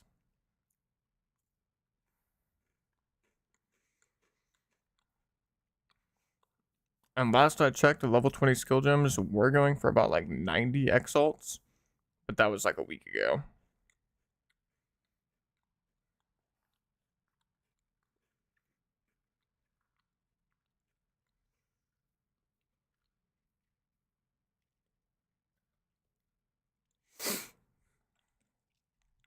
So the other item too, I believe he already had the first one. Done, Okay, yeah. nice. That one's done. The nice optimization of this zone. Definitely a trick I'm going to use in future, so I don't have to explore that whole bloody zone. Big Bone Storm channel. Yeah, the spirits sell for like multiple divine, the level 20s. Yeah, not a lot of damage in the end there. Not the gigantic boost, but we do see the damage ramping. He's ramping. The armor break. Yeah, look at that extra damage. Well, yeah, looking chunky now. Now it's looking like perfect strike levels of damage almost. Not quite. Oh, there we go. Look at that big. Oh, look at that last one. Oh, it got so juicy at the end there. Ultimately, knew the fight was going to take a bit longer, so kind of had to like pace themselves over it. Meanwhile, Explobo just getting bitten by a bunch of snakes again. Yeah, it's actually crazy to think that, or not to think, but I talked about it in my Arbiter of Ash farming video, but it's actually crazy that from 50 Arbiters of Ash with the Atlas Tree node that, you know, gives you a chance to drop a valuable gem, I got 0 level 20 skill or spirit gems from 50 T4 Arbiters of Ash. To me, that just seems insane because it's an area level 84. I almost feel like you shouldn't even be able to get anything below a level 20 from Arbiter. If it's like a T4 Arbiter, I don't think you should be able to get level 19s. Otherwise, that top right node is gonna like continue to be worthless.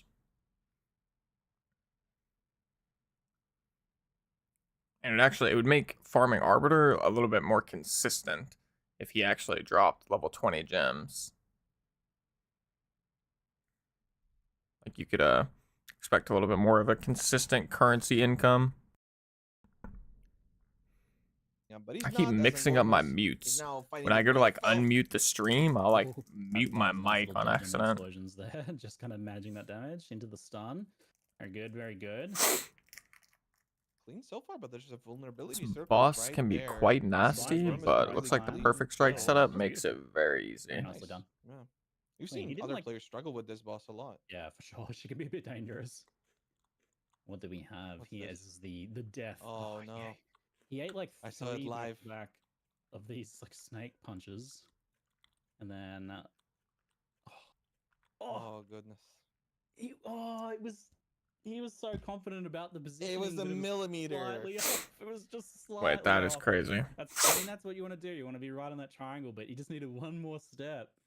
But I can see why that's kind of like having me in a little bit shook feeling, right? Like a little bit emotionally drained after that, just because like you just feel like, oh, so stupid. Why didn't I just take one extra step just for safety? You know, I thought I was perfect. Oh, Sarge, respecting the Chimera, dodging the breath attack, immediately dropping the bells, gets a big freeze, and Chimera will leave. A And onto the pretty thing. Bye. See ya. pretty frustrating Sorry. boss so far No bells for for our you. players. It's actually interesting that this guy's Yeah, no one's had a playing. clean Chimera kill this Or time no, it's not that around. interesting. Yes, he's playing. Oh No wait. one so far. Oh I mean, wait, is he playing this is a overabundance, or good does he just kind of- have?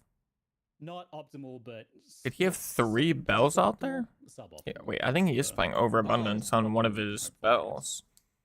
That's interesting. I don't think suboptimal is. I did that same thing when I leveled up Yeah, too. well, I mean, there's optimal and Felt there's it did feel suboptimal, pretty good. right? And optimal Whenever was you don't have simply access to like level explosions 3 now support followed by gems. some immense bone storm damage for the kill. Very nice. And now we have a very tricky fight for the warriors because this boss, Kitsuli, likes to dash around. But if you're a god of perfect strikes, you can still land them anyway. Let's see. Angormus did actually have to cancel one there, but didn't commit to it, which is better. Let's see how Angormus goes. Can we avoid a bullet hell? Can we get perfect kills here? Pretty good so far. I've never seen the mechanics of this boss. Not gonna be enough to kill in this stun, or will it? Yeah, nice. No dodges from the boss. Only one. Apparently, it's got a bullet hell. Like, is that real? I've never seen the bullet hell from that boss. Perfect. No bullet phase. No dodging. No big missed perfect strikes, which we see all too often.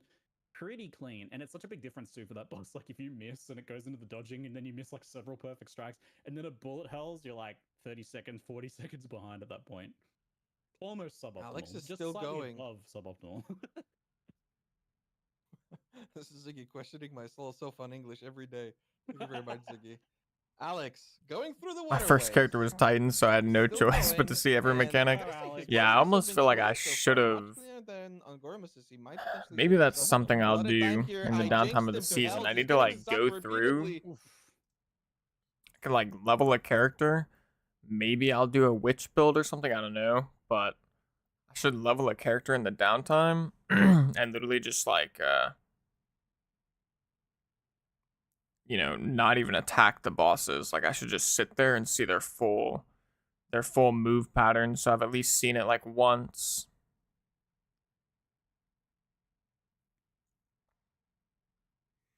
Because as it stands, there's quite a few bosses that I basically don't know the move patterns for at all.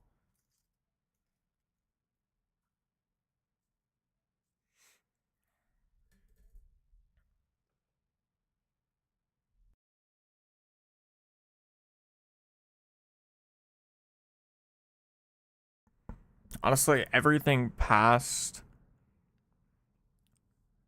the big giant dude that you fight, where you're like on the little circle platform and he's got the knife and he's like swiping his arms across and like dragging the knife in Act 2, like around the middle of Act 2, everything past that boss, I've basically not seen the mechanics for.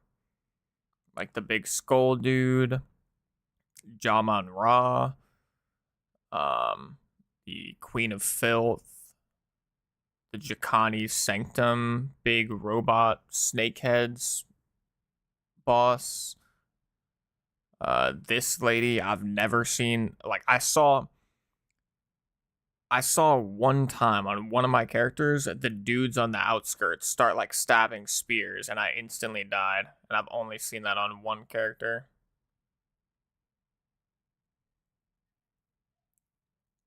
Like this. Like I've literally only seen this on one character, and this seems, I guess you can just dodge roll it, but this seems pretty difficult.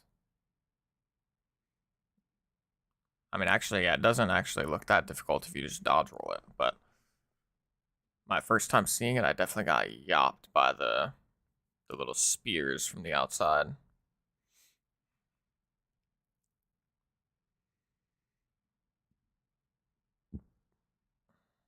I'm manifesting an Azkapa drop for you, Thorpe. Praying you get one too, brother.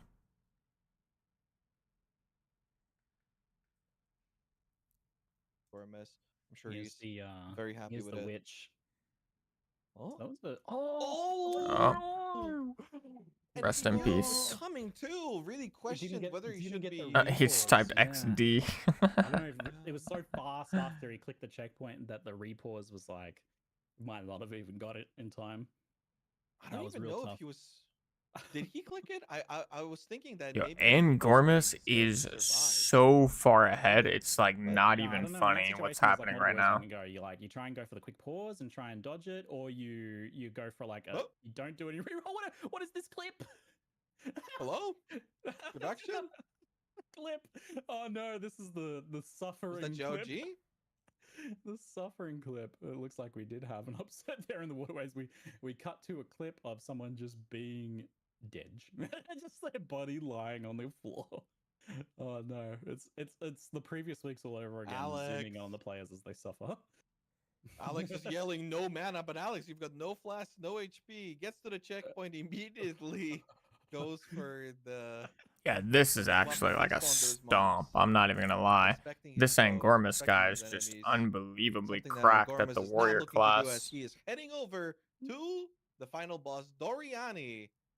Very Oh, close yeah. now to the finish line at only 2 hours and 11 minutes, Ziggy. Like all of these other people, these so top fast. I right, cannot bottom believe bottom how right, fast and these bottom racers left, have gotten over these they're all races. They like have at embodied least the 10, spirit of 15 kill lots minutes fast, behind, I and I'll tell think. you what, you love to see it. I mean, So none far, of them have for the even Black Chambers, you killed. have to be careful of the doorways. They are kind of a little None of them have a even little killed bit Apex opportunity of for upset Filth, someone have else. they? Can be Like a Queen little of scary Filth? if you get stuck on one of those doors. They've Flip still got to seems do even Queen of clean. The game is Filth. aggressive They've got to here, really do clean. Kinda did shield the charge in the Sun wall, Boss, but like the waiting for the door to Kazani, open the big Sun safely off to the Boy. side, maybe even They've planned. still got to And do the here he Spear goes, halfway Lady. through the Black Chambers. I'm not falling for it again. I've Like got they it have this time. so He's much at more the to end. Oh do. wait, no, halfway. There's a whole second section to this area. But so far, very This is clean navigation. wait, this is Yeah. actually Nice so little crazy corner by cutting, bridge Angormus. cutting there as well. Using oh no, he's kind of trying to use the angles there to get around those packs comfortably. Does the quick reset at checkpoint. Is he the one who won the Right last two? in, Yeah, Angormus is I believe he his won the first Doriani and kill. second one. This is Angormus's moment. Yeah, this is the this is creation of his crazy. legacy. After being a Path of Exile 1 player, He's quite young almost back in the beating day, his PB. now maturing into a fine lad and starting his Path of Exile 2 racing career off with an absolute bang. And Gormus positioned to do exactly what he set out to do and what he confidently proclaimed right from the beginning. Oh, he's eating a slam. Not that. No, it is sweeping all three races. Number one warrior, number one overall in all of them. 3 demigods lined up next to next that he can view on his new laptop at the end of this kill. He does get the lasers. He's never really been able to skip those lasers, his nemesis. It can be done. We've seen it done, but I don't think for Angormus. He has to wait now. Wait for the laser phase to finish before he can move into the second phase of the Doriani kill here. But we know Angormus is confident with Doriani. We know he's not going to die to a butt laser. Unless. Yeah. Unless. Just hedging my insurance on the. He's keeping this stellar amulet for selling later because they're worth like I don't know a divine or something now. So I'm sure. Or he's going to slam it maybe at the end of his race. He's going to go grab a chance sword. Looks like this even Doriani. It's like a 50% threshold. Like you said, walking that dead and doom path of starting very young and maturing over time, learning a lot, and we can see how. Was that a miss? Angormus. It was. Oh, was that another miss? Right under the armpit? He's okay. That one actually might have been an accuracy one. That one might have been. Yeah. I think that's like technically possible. The odds are very low, but mate, look at him go. Look at him go. I can't wait to see his reaction. He's got to be pretty happy with his efforts over the past 3 weeks. Winning the first race with a time of like 2.5 hours. Oh, invulnerability face. He's just drawing it out. He's just playing up for the crowd, you know, juggling the ball a little bit, doing a little bit of a victory lap before he finishes it. He knows he's got time, and he does, and he finishes it at 2:15, his best official race time so far, and only just a little bit above his best time ever, it seems. And damn, probably yeah, this guy smurfed. His previous one. I won't even lie, this guy absolutely popped. 4 seconds. A huge congratulations to Angormus for just an absolutely unhinged level of skill, confidence, and prowess displayed over the course of these 3 races. Well done, mate. Love to see it. Especially impressive too, because we were looking at a lot of these personal bests, but you guys have to keep in mind that there is that 1-minute penalty if you die, so you can't take those risks as Alice is dropping low. But then also, Angormus had a really early death that he really had to collect himself and recover from mentally. That will definitely throw you off sometimes. You can feel like you know, in this one final race, like things are just He should have just working got temp against with you. blank. That happens True. really early on. It True. can really throw you off for the rest of the race, but doesn't happen here. He looks pretty happy. I love to see it. I love the face cam to see his reactions there. And well deserved. Like, he started speedrunning when Path of Exile 2 came out. Long before any races were announced. Most of the races, they were like, you know, they've got some racing history. Most of these people do. But you know, he just, like, for the love of the game, he's like, I want to do some POE 2 speedrunning. I don't know if there's going to be any race events. No one knew. I didn't know until GGG reached out about it. So he was ready to go, and it shows, right? He's got it. But what a way to found a legacy. That's the creation of his Path of Exile 2 racing story. And mate, what a way to begin. Nonetheless, we still have a race to finish here. There's still many other races to get their top classes, and Jianke is certainly positioned to take the next number 2 overall, number 1, which, if they can get through the cursed Matlin waterways, I mean, I wonder if somebody's going to do an interview with Angormus, like talkative try or Alex, but unfortunately Alex will someone like not that be able to claim the number 1 overall, as you know, Angormus has already done so, but also you will not be able to claim the warrior. So right now, I think the biggest competition is for rank 1 monk, which Sarge is firmly in the lead for. I don't think there is another player who is. Yo, what's up again, FRS? So maybe there are Yeah, I must have missed your question from before because it must have came through, or it was in the Twitch chat, so I just didn't see it when it came through on screen. monks. Yeah.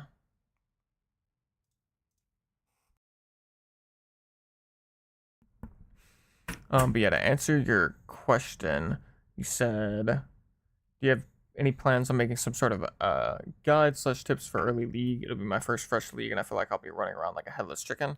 I do plan to make some videos like that. Right around the drop of the league, I'm probably gonna make like some leveling tips videos, and I'll probably make some more like general end game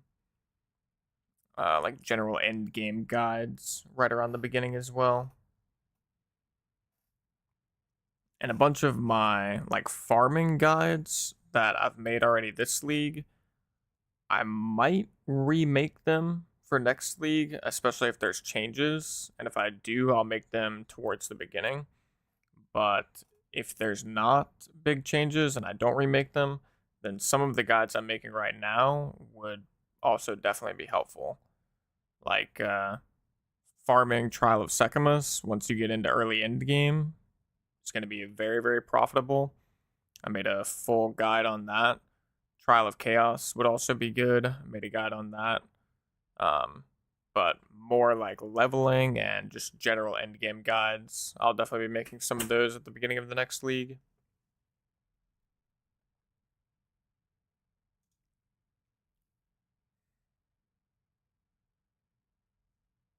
Not sure what some of those nodes were. Maybe physical damage.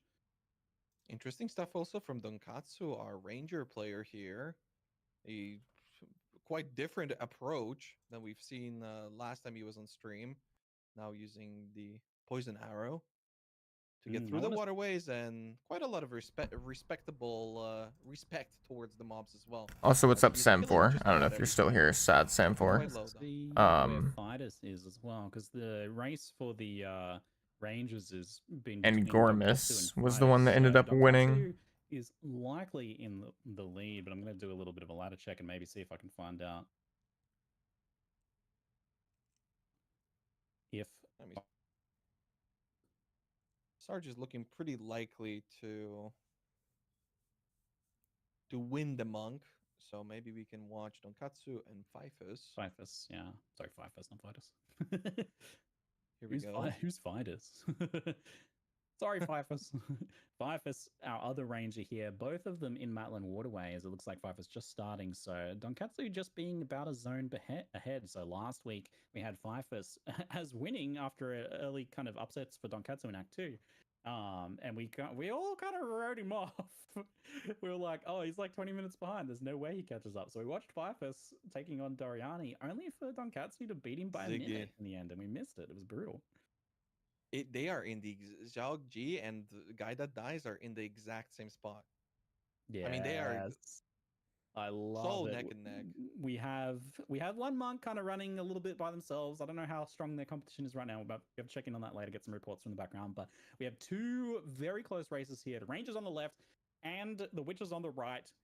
Who is going to be able to win? We actually have two sets of rivalry here too, with Junker and Guy That Dies and Fifus and Donkatsu having pretty good rivalries over the previous weeks. There's been some back and forth there with Fifus and Donkatsu trading, I believe, wins week 1 and 2. It's and interesting. Junker So both the maybe doing Rangers same. just playing And we a had that first neck and neck finish as poison well gas in one of the arrow previous races where they finished and the exact same second flame with Guy wall That Dies, setup. winning due to It's XP, not it super seems. surprising. So, there's some rivalries here. I don't know. We can project a little bit, but I feel it.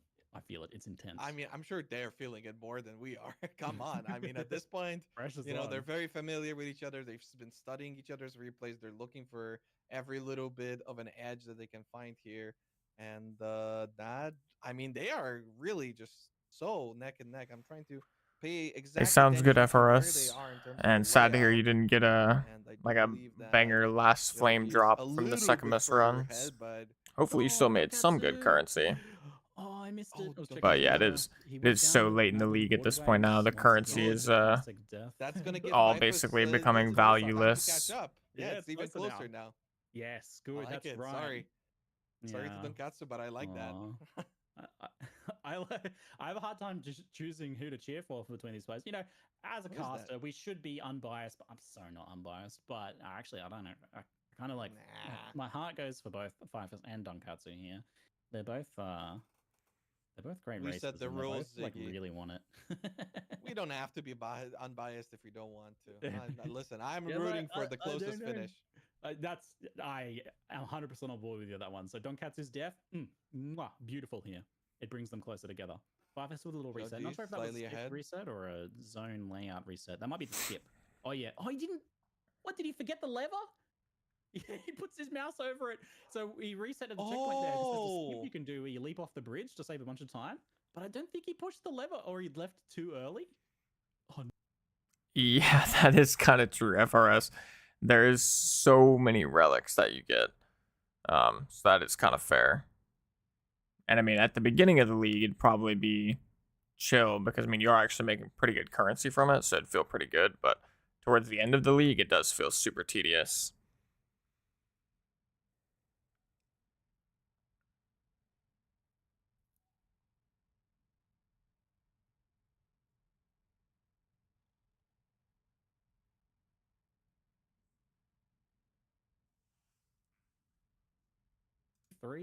Gets a Regal Orb, probably doesn't need it at this point. Of course, the gearing for the Ranger is big. We have seen both of our Rangers swap to the Gas Cloud tech. Previously, it was Lightning Rod, which we saw does a lot of FPS and DPS. We saw some mercenary action using Lightning Rod, but the Rangers have firmly swapped over to Gas Cloud now with Lightning Rod just for shocks at this point. I gotta say, I'm also pretty surprised about something that I haven't noticed until now when it comes to Donkatsu's gameplay. He is not using the map overlay. He's only using the minimap, which is pretty challenging. I mean, a lot of players racing tend to even disable the top right map. That was something that you could benefit from before because you were able to see objectives earlier. But most players were using the map overlay, but not Donkatsu. I really never see him enable it. Pretty As a interesting viewer, stuff.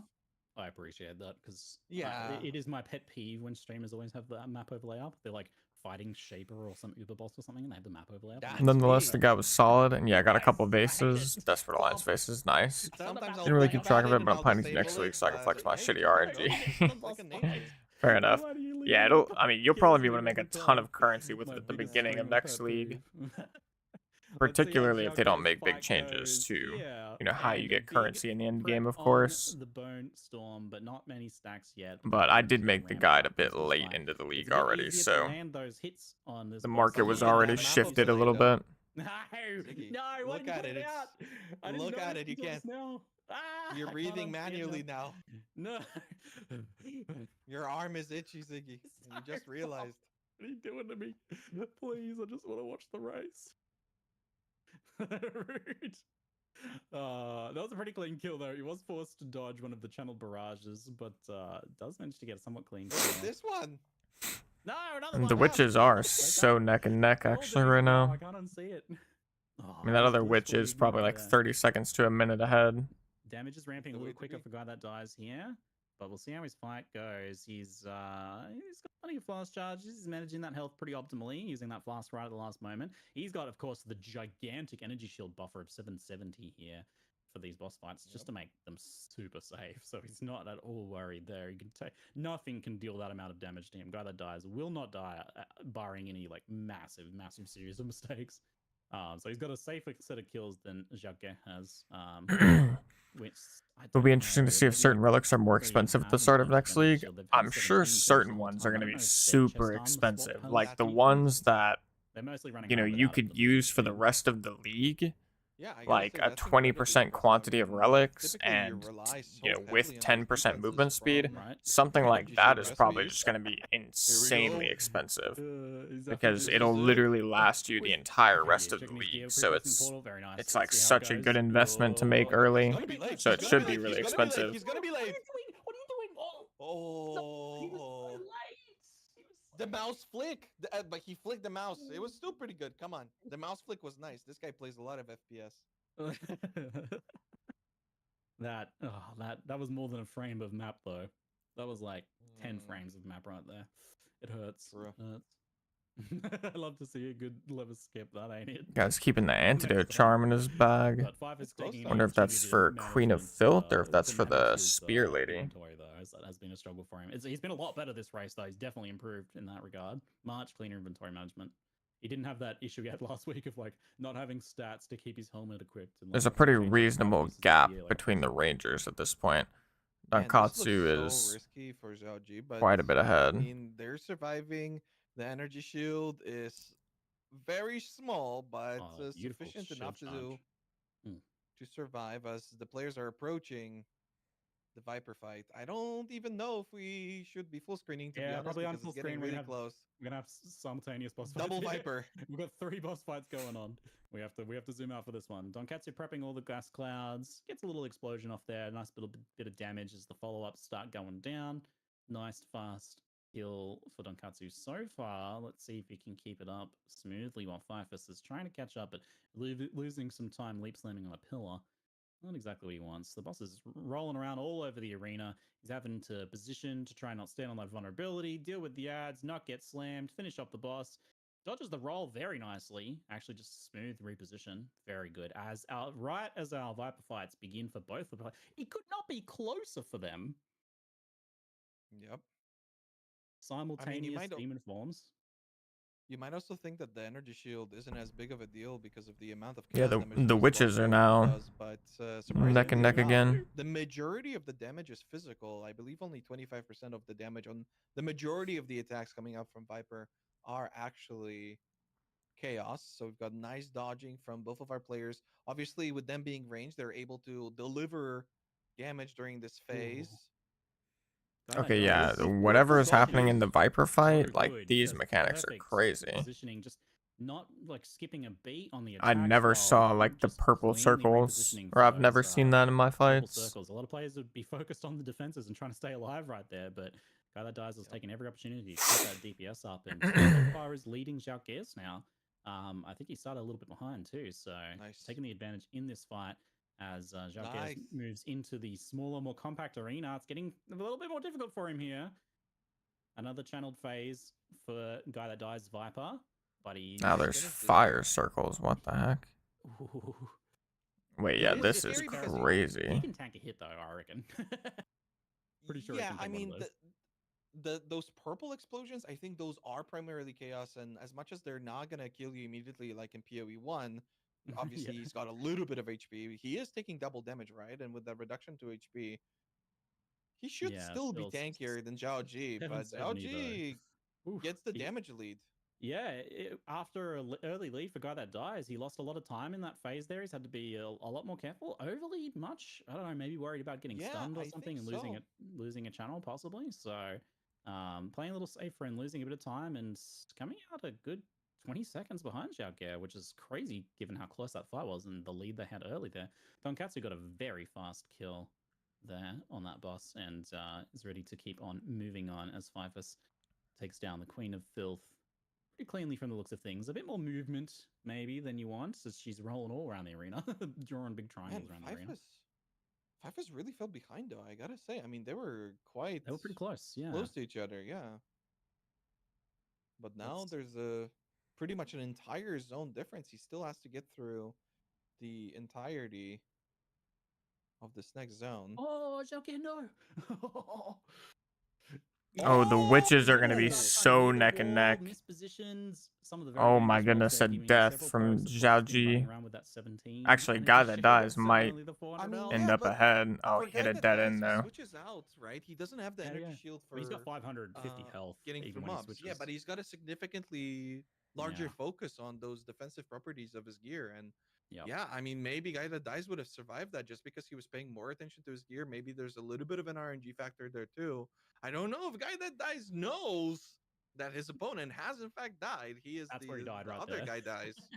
It's the same zone misread. They both went into the same little dead end and kind of got that pack. Just like, look at this rounding up of the pack.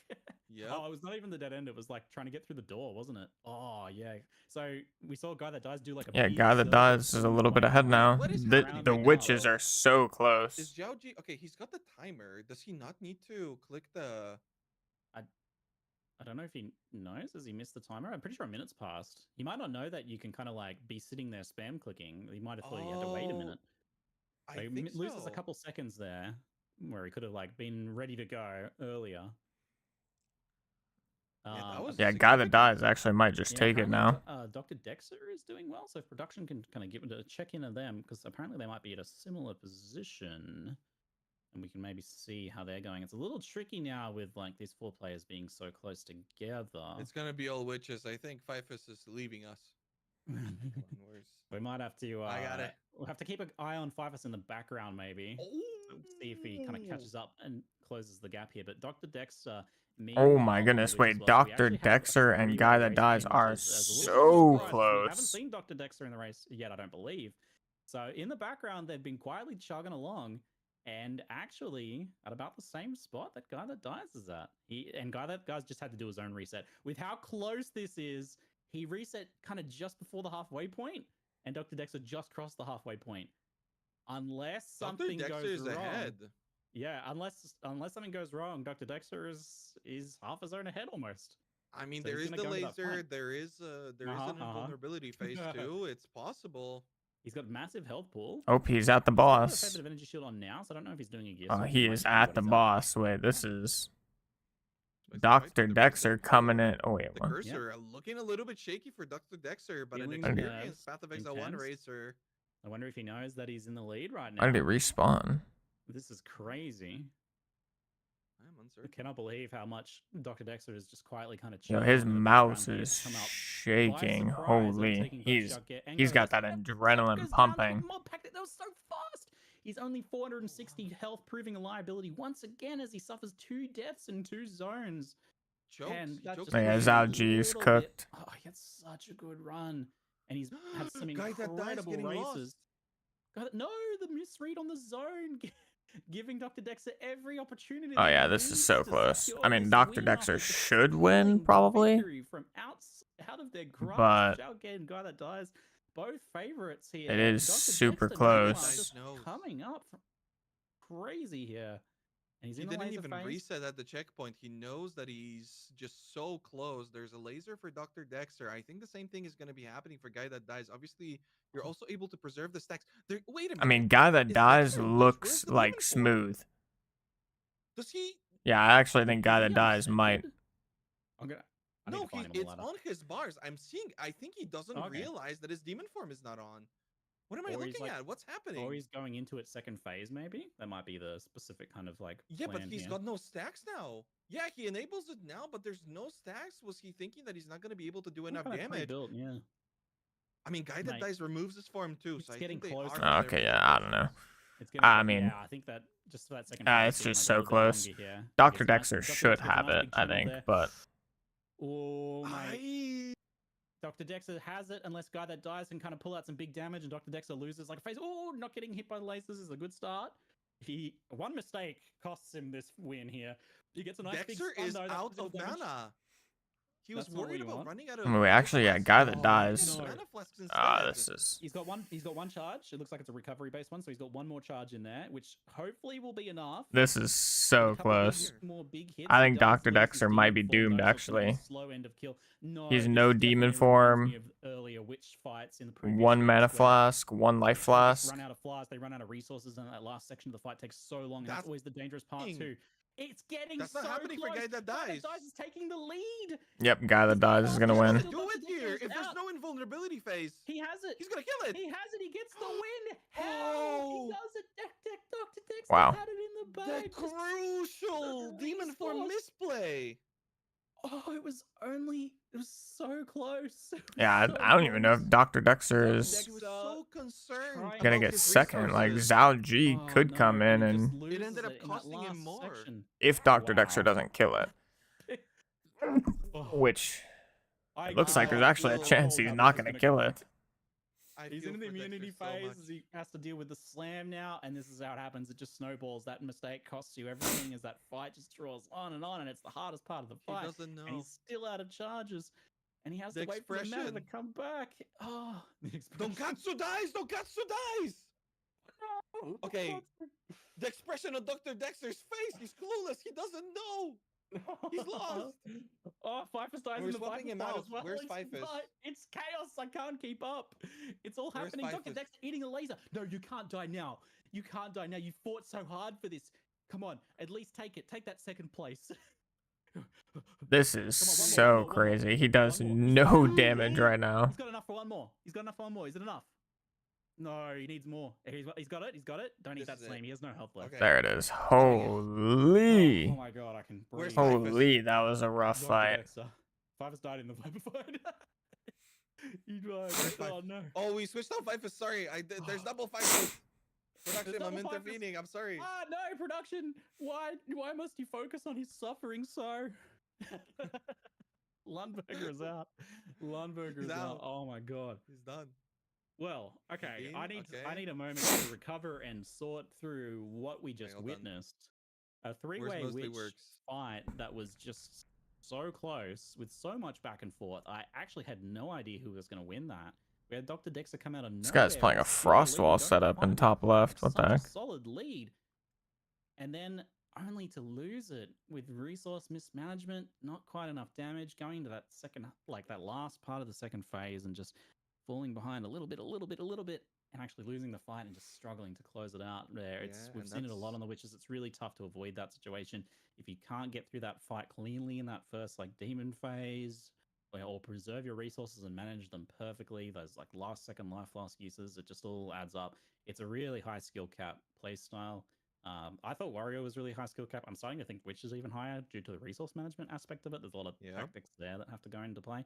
Sachi, he eats the double purple orbital bombardments. Oh man. The bloodbath continues.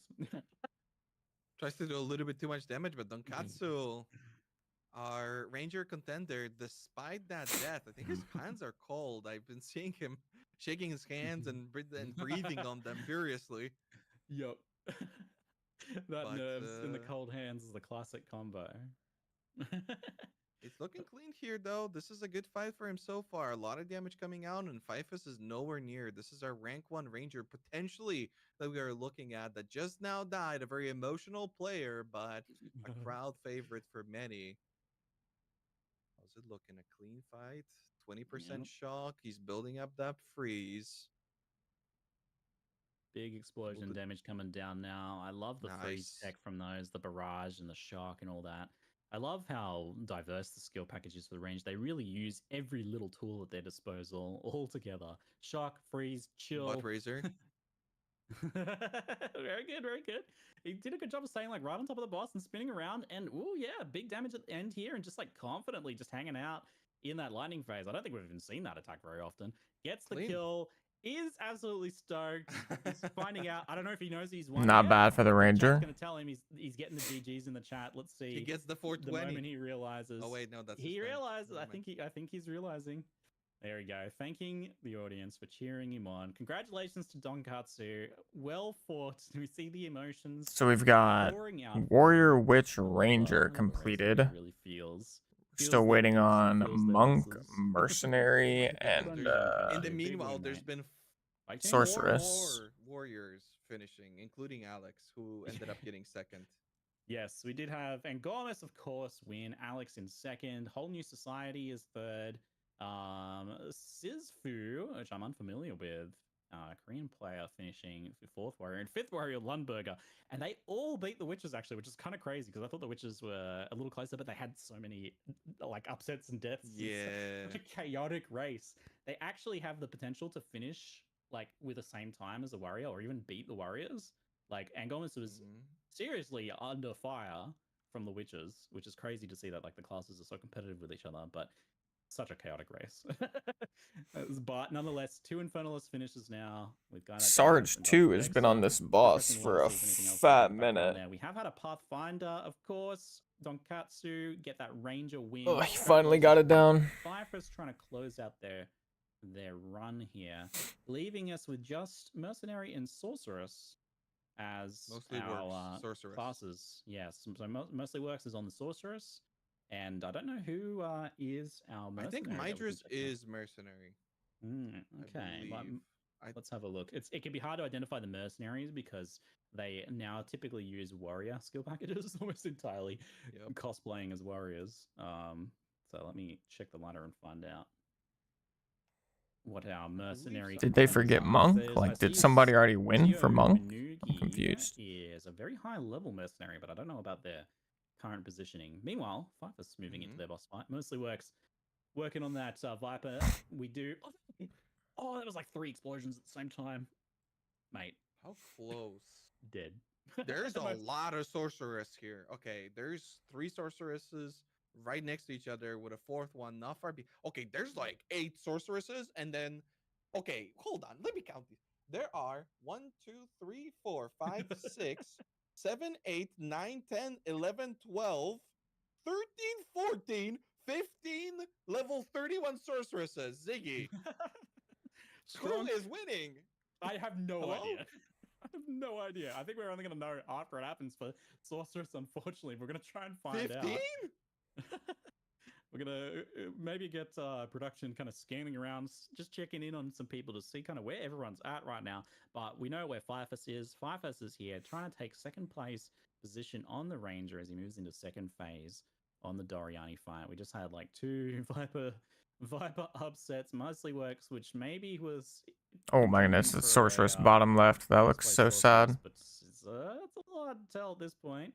Looks like Terrence is still a fair ways behind in Doriani's Machinarium, so they have quite a few zones to go. So that does too. Suggest Sorceress. He was, I believe, Mercenary in the first race, but he didn't like it, I guess. Yeah, interesting. But it was like the swap between Mercenary and Sorceress is like a. Yeah. In which way do I want to struggle? Well, Fifus is cleaning up his Doriani fight, and Sarge still are potentially number 1 monk, heading over to his with a pretty good time. Monk is undecided. I forgot about the monk. Man, they are. I don't know how strong they're. Sorceress clear looks terrible. Another monk that's pretty high level, stocking Psycho. I'm watching the guy in the bottom left. That shit looks kind of miserable. With them in terms of position, I think they have a pretty strong shot at taking that monk win here. SSF is there are so many actually just so hard. And I haven't played it yet, but it looks so much harder than Drade. It's not even close. Seen as the worst. You get a lot of people being like, "Yeah, now's my chance. Let's see if I can figure it out. Let's see if I can like be the one to." Yeah, what's up, Mitchell? Or, at least capitalize Cavalcanti. What's up, brother? How you doing? The top player, because like you got to hand it to like Alex competing against the Angormus on Warrior is brave, right? That's tough. Yeah, that's tough. And he was doing really well. And yeah, it is insane how much faster the winner was. The comeback, and Gormus is crazy. That guy was like many minutes ahead. Couple minutes in the end. And I assume you're talking about the comeback from the Witches. Really good run for the Fifus, definitely. Yeah, that was pretty insane. Across the board for both of them, and Fifus's inventory management really like improved a ton this time as well. So I love to see the improvement. Both of them had such a close race for much of it, with just Donkatsu pulling ahead so much at the end there. Doriani's proving a little troublesome for Sarge here with a lot of movement, not really getting to take advantage of those bells very well. Gets a bit on that second one, but misses a few. Not a particularly good weapon, I would imagine, for Sarge. But, I mean, Yeah, as the soon as the damage. boss stops moving, the damage comes out. It gets that freeze. Not and as it's much like, as we've okay, seen now's the before. time. Yeah, we've But seen good. some instant obliterations of Doriani. But it's tough to get the timing down, get those bells in the right spot, and then like not have the boss, you know, stagger and run away. This is a clean phase by the monk. He did get a super solid like quad bell. Laser phase. Keep the damage up, but I'm pretty sure he's phase. You just have to kind of wait it out at this point. Mm-hmm. Well, still, I mean, there's just so much movement going on right now, but Sarge gets it. I mean, I believe he knows that he's, from the looks of it, quite firmly. New to POE 2 and your Deadeye build was the only one that helped seen a me. I appreciate the particularly close existence of race your between channel. him Hey, and I any appreciate of that, the brother. other monks. Thanks for Nobody stopping by, seems to be saying what's up. attempting I'm to glad to hear the usurp his build rank helped 1 you out, monk my man. title. And with that, Sarge is now able to deliver all that hurt with those bells. The sharpness settings is crazy for him. I was helping Angorma set up his stream and specifically pointing out, I was like, mate, your sharpness is so high. Yeah. It's like, so people just don't even. Ooh, Oh, but the laser! the freeze! Oh, what's happening? Did it like do no damage? I think he didn't even take damage. It's like the animation was there, but he was frozen just before the damage started. It's like that little kind of like devs often. Yo, what's up, Miggies? How you doing, brother? Slightly biased towards the player, so that you can get those like near misses where you feel a really exciting moment. So like I think the damage doesn't come in until just after the lights come on, which is kind of you don't normally see that, but the the freeze made you kind of like made us see that in action, which is quite cool. Ziggy, I'm getting reports that Mercenary has finished. Magisk, in fact, will be the first Mercenary already finished. That's pretty crazy. With a 2 hours, 45 minutes, and 45 seconds. Oh no! Oh my god! No! That feels terrible. 600 health. I deserve to lose. No, Sarge, come on. No, keep going, Sarge. You can do it. I think he still has a strong shot. I don't know. I don't think any other monks have finished. I think he still has a chance. So I can say I think he's a high level, still the favorite. Mate, I think he's still the favorite, Sarge. Come on, dude. Don't have a tilt. Don't tilt. Hang in there, buddy. I'm gonna scan around. Yeah, mentally this has to be rough for Sarge. He's had some. Someone else who just died. Unfortunately, it looks like Mydra is here. This is possibly a mercenary or a warrior. Can't tell. I think a mercenary, and it's also on the Doriani fight. Sarge has had some rough breaks. Doriani deaths. No, we haven't. Doriani is actually, like, compared to some of the other fights, a bit easier for the players. Like, mechanically, very avoidable deaths, but nonetheless, things happen. As we just saw. I think that's maybe the first slam death we've seen. Oof, brutal. So, Sarge getting back in there, though. Taking a big breath, kind of realizing that, hey, I still got to try this. I still got it. There's still the dummies on the line for me. I can do it. Don't tilt. Don't lose to emotion. I mean, Sarge is definitely emotional. Definitely an emotional player, but I mean, it doesn't necessarily make him play worse from what I've seen. So he'll get tilted, but he'll push through it. Looking good right now for that first phase. Gets the laser, of course, despite the tremendous monk damage. We do have one of our 82 sorceresses just finishing now in the background. I believe a non-streamer X-Ruse takes the sorceress win at level 31. 2 hours and 47 minutes and 19 sorceress is done. Okay. People say it's only the streamers who can win these races. Mate, a lot of these people weren't even streamers until they started racing, and a lot of these people who are winning in the background are not streaming. So we can't unfortunately see those, as there's no mandatory requirement for people to stream for this race. It just so happens a lot of people like to show us their point of view for these races because it's fun and we appreciate it. So thanks to everyone who did boot up streams for this, like Xiao and stuff, who doesn't normally stream but specifically set it up so that we could watch them today. It was such a thrill to be able to see that. And congratulations to X-Ruse in the background for getting that win, and also Magisk for getting the mercenary. So it's just the monk left, which is crazy. That monk was beaten. Yeah, monk. Honestly, this is kind of crazy. I can't believe that Monk is Yeah, last I to don't finish. think that this is necessarily Sarge's best race if we were to compare it to last week.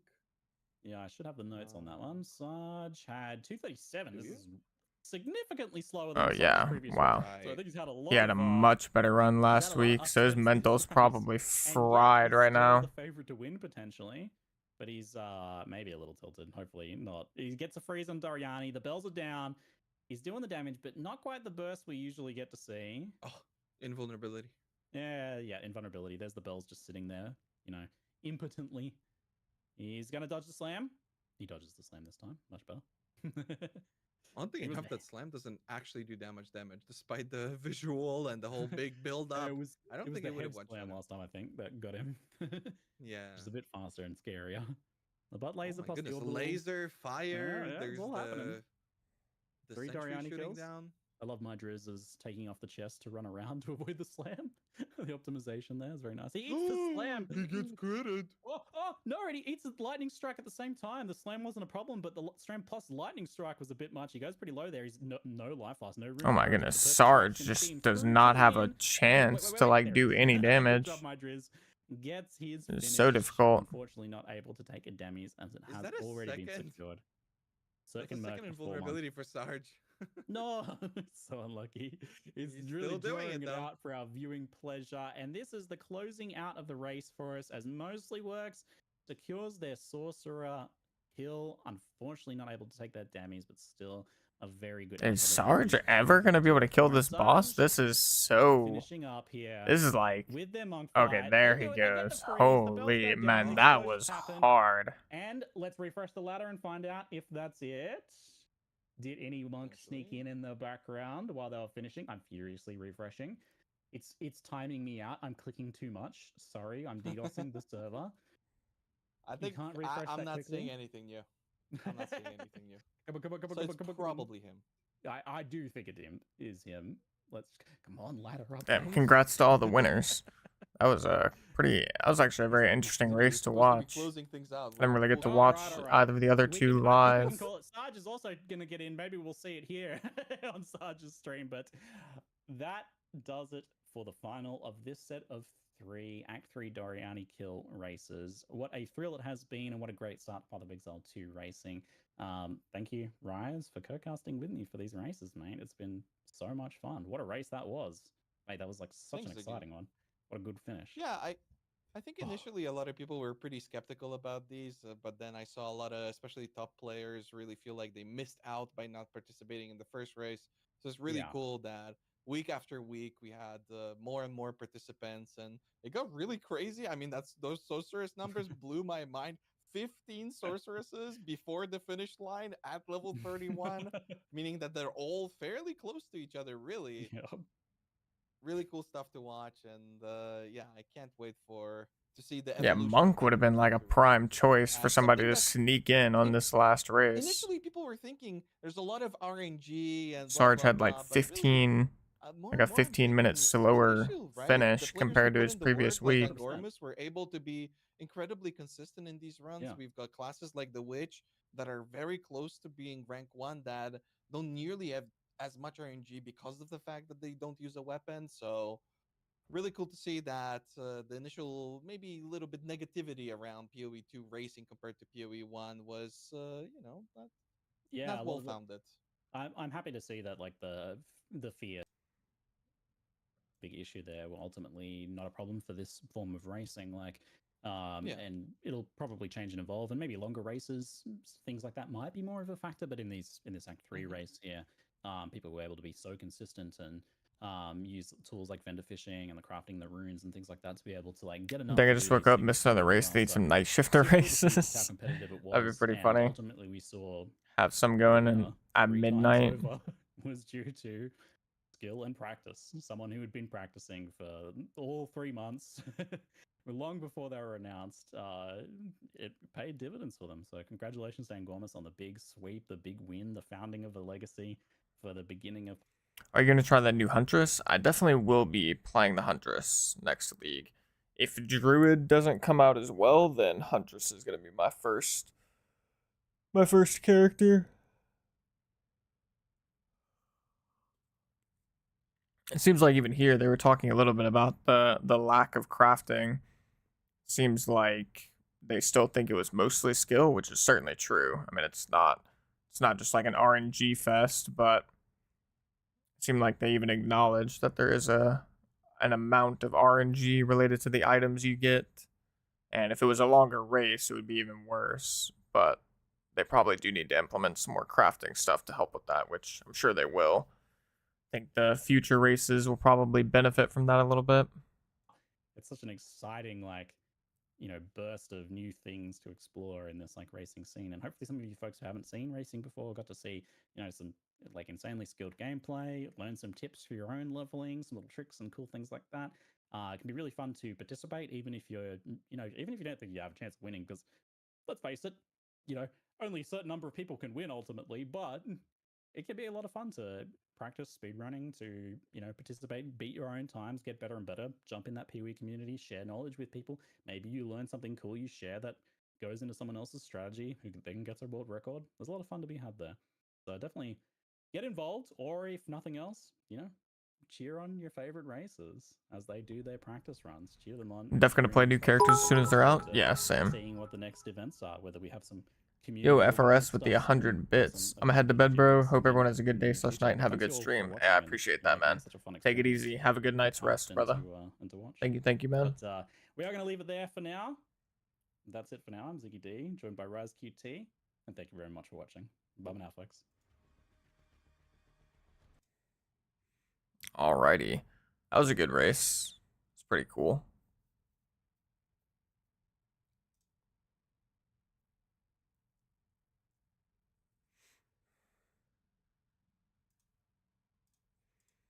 Load up a little bit of PoE 2. I don't think I'm gonna play too much because I gotta go make some food soon and then get ready for my scrims. Actually, let me double check what time those are.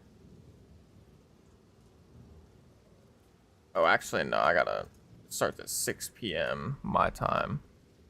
5 p.m.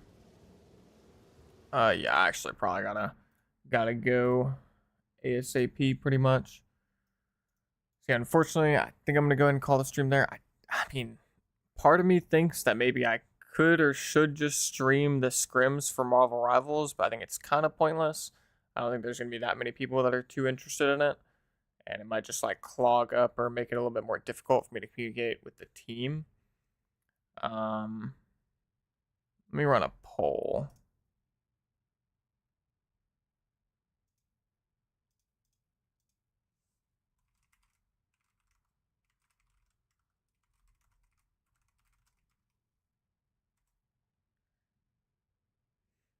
Or actually, yeah, no. Yeah, no, I probably won't do it. I might stream a tournament. I think like our next weekend, when we're playing in Double Elim, I might stream some of those matches because those should be pretty hype. But I'll probably leave it out for the scrims. With that being said, I think we're going to go ahead and drop the stream here. I appreciate all y'all for tuning in. It was fun to get a glimpse of the PoE 2 racing scene since I haven't seen any of the previous races. And yeah, don't have any more Marvel Rivals stuff going on this week, so I'll probably throw up a stream tomorrow or something. I'm either going to be doing some farming on my sorceress, just making a little bit of currency, so that way I can do like a King of the Mist video, or I might start up a new character. I'll maybe run a poll at the beginning of the next stream whether or not people want to see me keep playing the sorceress, or if people would be interested in seeing me start up like a witch build. I don't know if I'd do minions or like a chaos damage build, but probably chaos damage. But yeah, I'll run a poll for that, and if people want to see me do a witch build, then maybe I'll just start up a witch character. But alrighty though, y'all take it easy. Appreciate y'all. Have fun blasting chefs. Later.